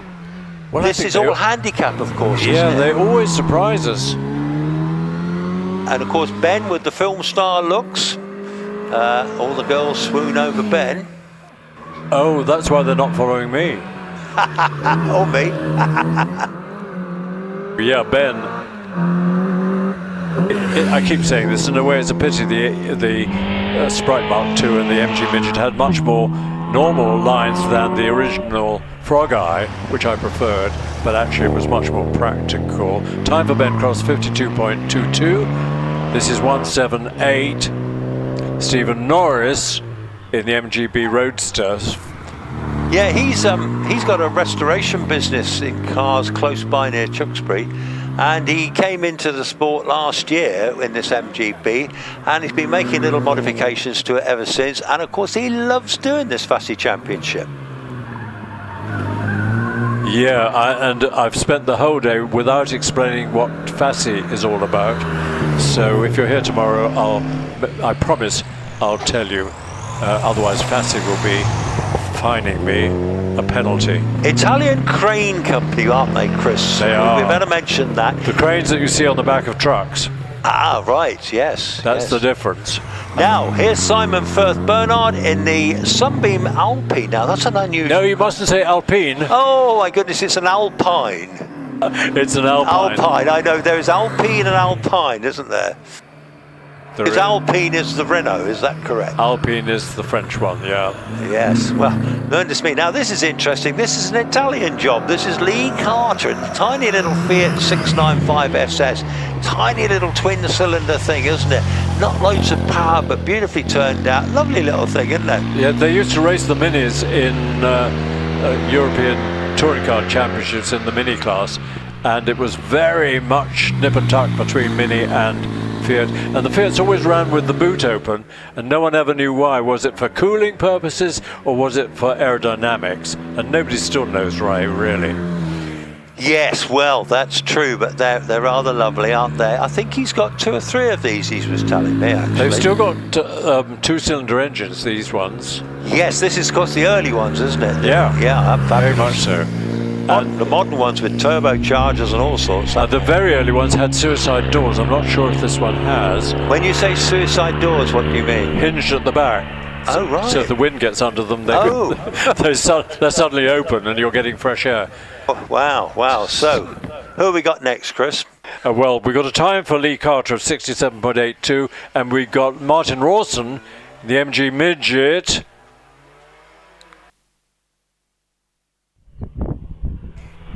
Yes, here comes Martin. He's just heading into Orchard now. The little midget, grand little cars, of course. The difference between these and Minis, because they mount the engine north-south in these, so it's mounted long ways as opposed to transverse. And they've got rear-wheel drive as well. But they're still running A-series engines, so they're very competitive little cars, aren't they? And the MGs were much more comfortable. They had wound-up windows and various luxury parts. But the basic midget Sprite Mark II was still fairly primitive. You don't see many A-series number plates nowadays. That's 1963, I think. And he's followed by John Barber in the Fiat Abarth, but this one based on the 850 rather than the 600. Yes, it's got the boot lid open again. Yes. Yes, I've been reading the program thing. I think it's got virtually a 1 litre engine. Would this be a twin cylinder, Chris? No, this is a 4. This is a 4, right. Martin Rawson's time was 64.82, and now a car that I didn't see this morning. This is the Fiat 124 Spider, not the current 124. This was the earlier one. Yes. And I think was never sold commercially in this country, although this one is right-hand drive, so maybe I'm wrong. No, I do remember a friend of mine having one of these, and I went in it back in the day, but this one is in the Oleo Fiat colours, and very much a replica of the rally car back of the day. Runs a little 1400 twin cam engine, I believe. Yeah, and very successful. The Fiat 124 itself, the saloon, was enormously successful, and then the Russians tried to build it in Russia, and it was a pretty good disaster, but because there was nothing else to buy, they sold all right. Now here's one of our favourites, Richard George, in the lovely Chevron 2-litre power. This is a real history car, this one. Used to be owned by famous Swiss racing driver Joe Sifford, who raced in Formula 1. Unfortunately got killed on the track, but nevertheless this was one of his cars, and it's been beautifully restored, really. I don't know if it ever got bad in the first place, but what a lovely car, Chris. It is, really is. David Fripp's time, 57.87. Didn't Amanda have a slight shunt at Chelsea? I'm not sure. A couple of meetings ago. Yes, they did have a little bump, but nothing too dramatic. No, it all got quickly mended. Yeah. This is Richard rather than Amanda. I didn't note a time for Amanda, but it'll be very close to Richard's 53.88. Yes, fabulous stuff. So yes, 53.88. Tim Stokes on the hill in the MG Midget. I looked at this car earlier. I thought it was a lovely turnout on this car, actually. Beautiful, lovely paintwork on it. It looks pretty, doesn't it? Is this? I don't know if this is like a Sebring model or something, but it certainly looks good, doesn't it, with that fastback on it? Off the line, Paul Hogan in the what looks very much like an X-Works TR3 Triumph, just as they raced at Le Mans, and so it looks really good. Paul was talking to me about buying one of my cars, but I don't think it's going to happen. Certainly not the one that's been stolen. That's gone. Yeah, well, but you're right. This is a glorious looking thing, isn't it? Isn't it? Yeah. And worth looking in the paddock because it's been beautifully developed. It has indeed, yes. So cars like this would have raced Le Mans, would they, Chris? Yeah. Wow. For 3 or 4 years, I think. In the meantime, Simon Braithwaite in the 4-cylinder BMW M3 car very much in demand. If you've got one, hang on to it, because the value of them is rocketing up to the skies. Extraordinary, because Simon, in fact, next year he was telling me the Escort's likely to come back out to play as Mark 1 Escort, but this BMW, as you say, Chris, is a glorious car and highly desirable, fetching some north of 100 grand, aren't they? It's crazy. Toby Moody's got one. He's had it for a long time. It's a red one in beautiful condition. Oh, has he? Lucky man. And you won't prize that away from him. Off the line is this interesting MGB Roadster in the hands of James Stott. Yeah, here they come now, that's right. Now, is this the dual-driven car? I got a feeling it is, and I think James is a local man, and if I'm not mistaken, they were both helicopter engineers, I believe. So I'd have to confirm up on that, but I'm just looking through rapidly on my programme here. Yeah, 188 is James is on his own in the Vassie Championship Class 4 in his MGB Roadster. Okie dokies. Now, what about Daniel Carroll, 888? I think this is dual drive, Chris. Why isn't he in the same class, though? Yes, he is. He's in the Vassie Classics Class 4. So I think Daniel Carroll and James Stott co-drive this car. They're a lovely pair of guys, and I think they're both engineers. Excellent. Anyway, this is James, and a time of 62.59 is pretty respectable. Talking about respectable, how about a Porsche 944 Turbo? Absolutely immaculate. Minter, isn't it? It is a Minter. And a Minter from the performance point of view. The 944, well, the 924 had excellent handling, but a Audi engine which didn't do much good for it. Then the first 944 came out with a 2.5 litre engine, and then a later one had a 3 litre engine, and then finally the turbo as the peak of this Porsche model. I saw that car drive in last night. I came down last night and I was drooling over it because it sounded lovely, but it's so well turned out. I'd just love to take that one home, actually. And a delightful driver owner. Do you know him? No, but I had a chat with him. Oh, you had a chat up with in the paddock. Oh, excellent. Yeah, I could see Mr. Druitt in this car. I could see myself. I wonder if he'd quickly sell it. I wonder. I can offer him 3.5 grand. Well, I tell you what, it's nice to see one in this condition, because a lot of the ones I've seen of these have been in red. I remember them back in the day, but the 944 I think was a nice model, particularly when they did this model in a 3 litre as well, didn't they? They did, with a counterbalance shaft. One of my neighbours has got one, 944, but non-turbo. Now let's see what Steve can do. James Stott records a 62.59 in the MGB. Steve Downey through the speed trap at 51. This is a Chris Druitt special. I think I could see you in this car, Chris, but I don't think we'll be able to prize it off him. Not for 3.5. Not for 3.5k, but lovely example of one. Now I don't. Oh yeah, we've still got a few cars to come, haven't we? 5:20. We're not doing badly. We're near the end, Chris, aren't we? We are. How's Steve getting on in the S? Is good. Nice line. In the meantime, Tim Cross hustles an understeering MG Midget round Orchard. Steve Downey must be nearing the finish. 57.88 for the Porsche Turbo. People are getting very close to that net barrier on the outside of Ettores. Here's the Lotus again. Lotus 51A. The Midget lifting an inside front wheel.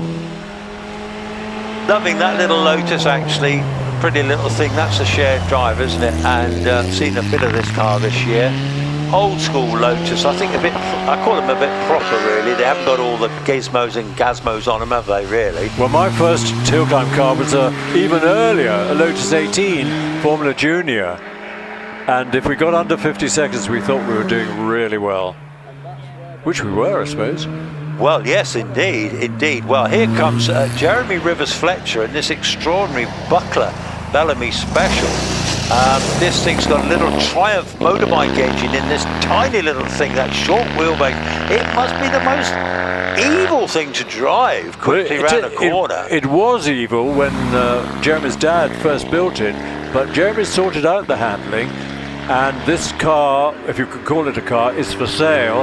And if you want to have a lot of fun on the hill climbs, this is the car for you for not very much money. And my commission is 10%. I told Jeremy. That seems fair. I expect at least 30 quid. Well, he's had the car for sale for a while, and I remember, but anyway, yeah, so good to see. Now, here comes Daniel Carroll, Chris, next. He's the one sharing that MGB. Oh, yeah, 59.73 for Jeremy Rivers Fletcher, whose people will remember his dad, who had a history with Bentley at Brooklands before the war. Here's Daniel in the MGB.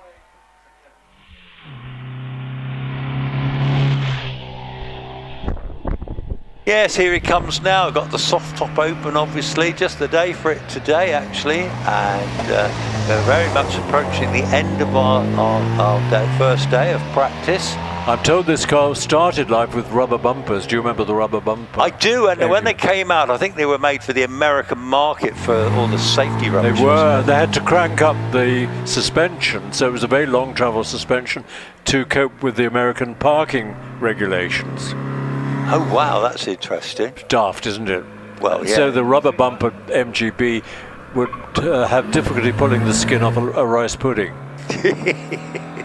Well. Anything else approaching the line, Chris? No, I can't see anything. And our front start line marshals looking very relaxed after a busy day in the sunshine. 62.94 for Daniel Carroll. I have a feeling that is our activity for today. Don't forget that it's a brilliant day tomorrow, and we're starting pretty early, I think. Am I right in saying yes. First run's at 8:30 or so? Correct, and I think Rich will be starting streaming fairly early. We know the score now, Chris, don't we? So yeah, Richard, I don't know if we've had any messages today. If we have, it would be fun to see one or two, but maybe we haven't. But tomorrow probably we'll get others, and it's lovely to see messages from all over the world. The course closer is going up the hill now, Chris, the yellow... I think is it a Ford this year? It's electric. Ford? Yeah, it is. It's an electric. Puma, is it, or something? I don't know, something like that. Yeah, it's a Puma.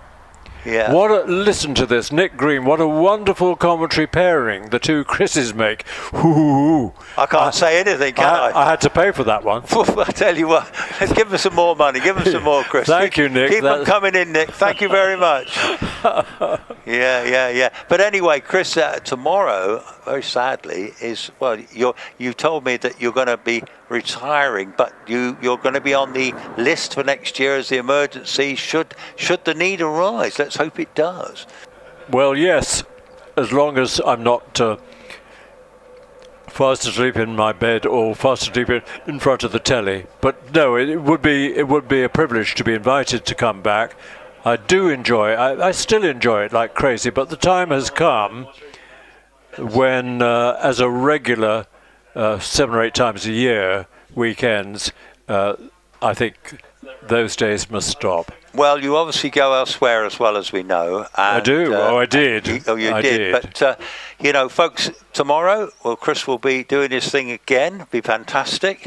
I think Lady Druitt has been here today with you, hasn't she? She has, Her Majesty. She's been here. Yeah. And we've got Lloyd as well. So with 3 commentators, we have a relatively easy time. Oh, we'll have a lovely time. We're going to have a lovely day tomorrow, Chris, and I look forward to hearing your dulcet tones. I'm going to sign off up here now, and I'll leave you to close the show. Well, thanks, Chris. Your knowledge